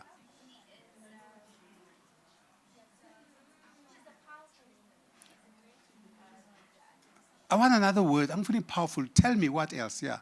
What? Why are you so excited about her? Is powerful the word?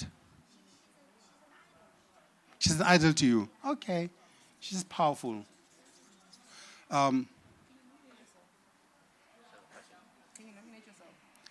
What are you nominate her?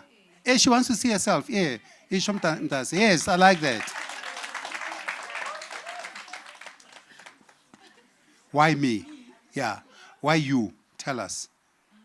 What's this thing that you say, Yazin, folks, when you guys are looking for South Africa, look at me. Because I do what? I'm pioneering.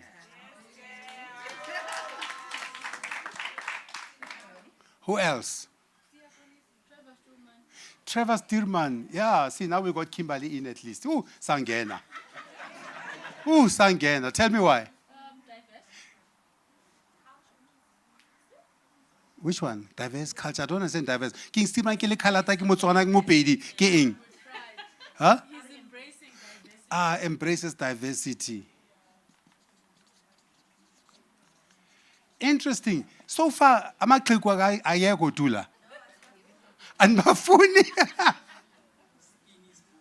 Skin is boo. Utsho East Rent again. Utsho East Rent wena.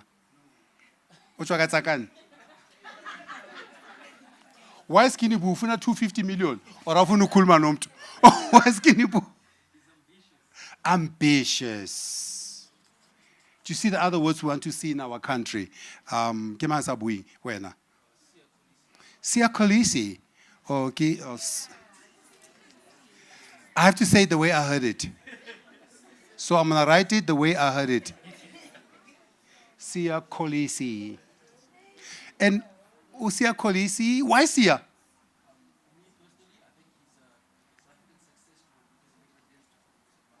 He represents?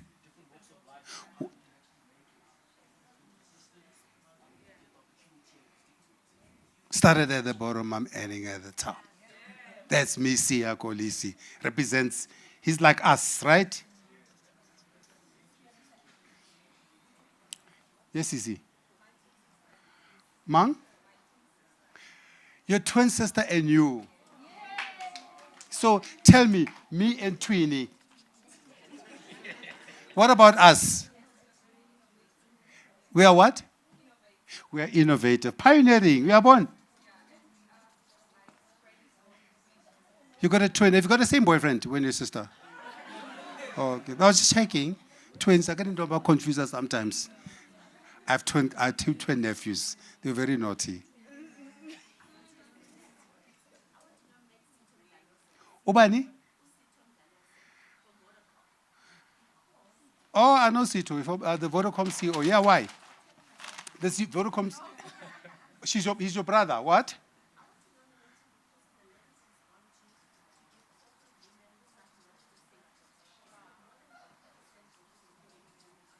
C2 SITHO ne Mdlalosi. So she's what do you say? The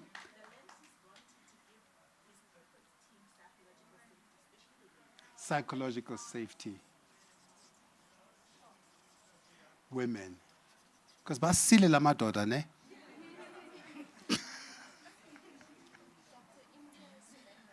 Dr. Imtiaz Suleiman. Now the old ones are coming. Why Suleiman? Selfless. Last two. 1, 2, 3, 4. Last three. Who hasn't spoken? You haven't spoken.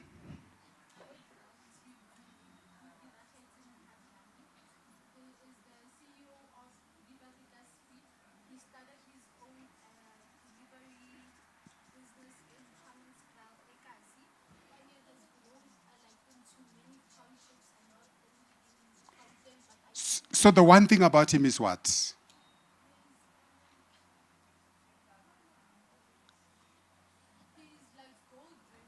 Goal-driven. Thank you. Last one. Who hasn't spoken? Ke mang sa buing? Hello, nna?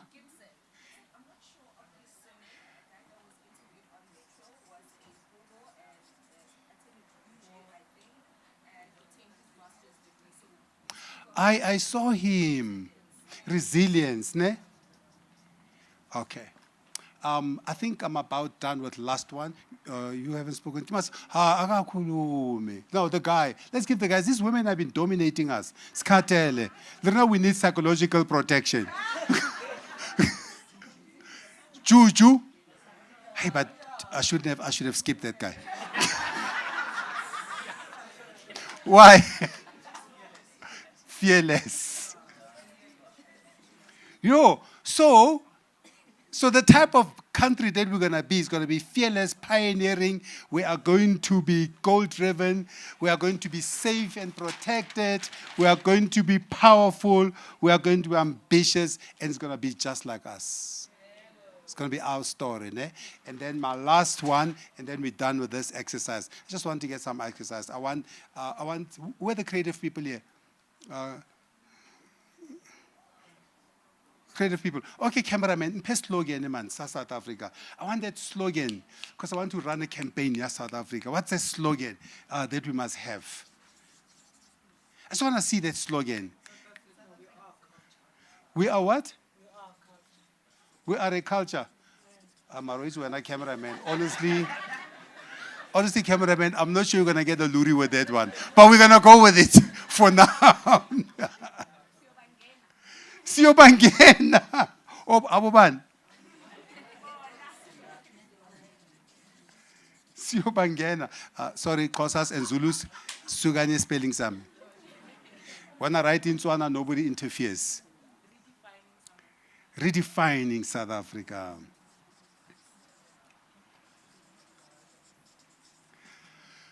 This slogan, man, this slogan said it's short. So fast. I the slogan that's going to make me pee myself. That's the one. I don't get any right now. Right now, Rafesa, 1 minute. CIPCC? Asbuele Masiswen. Let's go back to our roots. That's the slogan you want. Next to just do it. Let's go back to our roots. When I like you do be.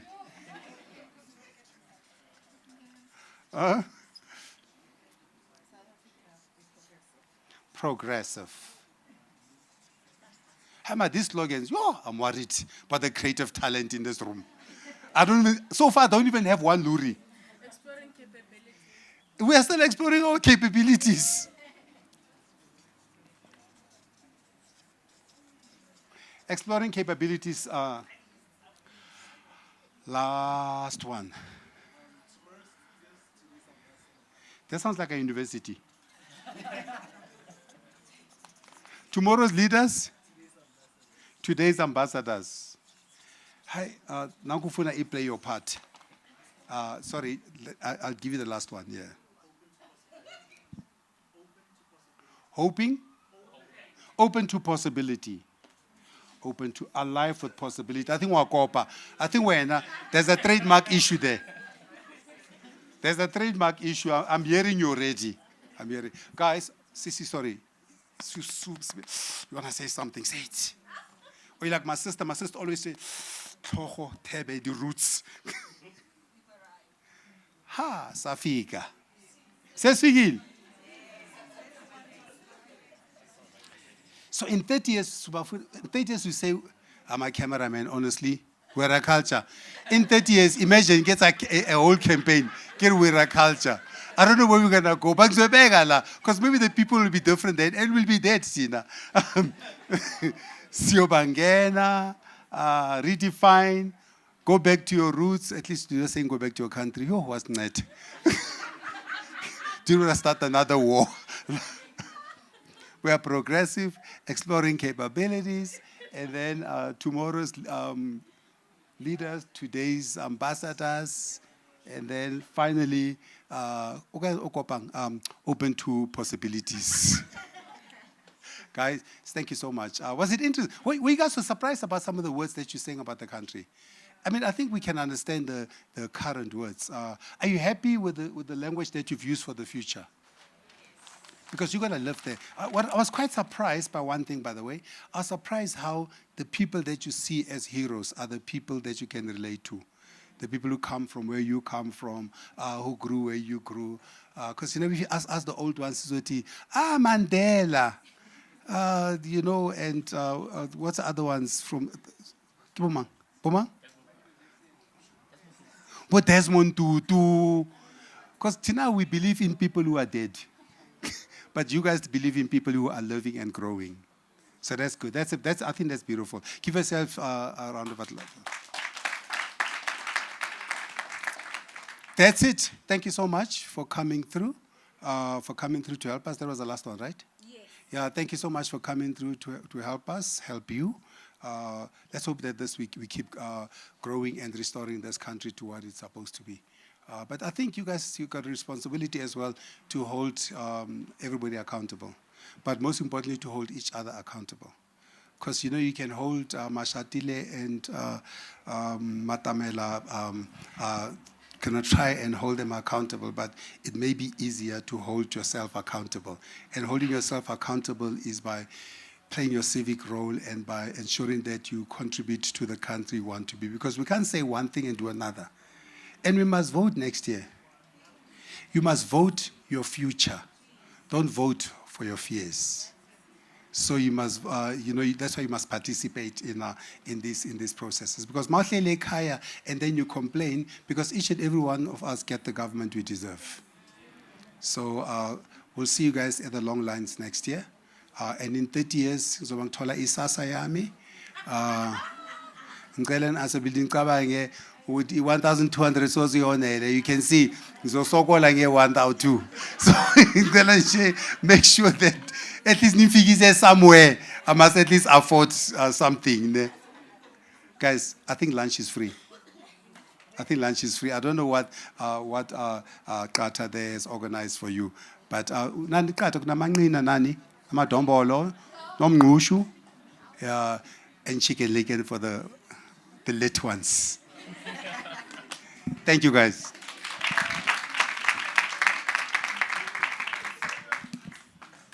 Thank you so much, everyone. That was really a great and insightful morning. So right now, as Hebe said, there is lunch downstairs.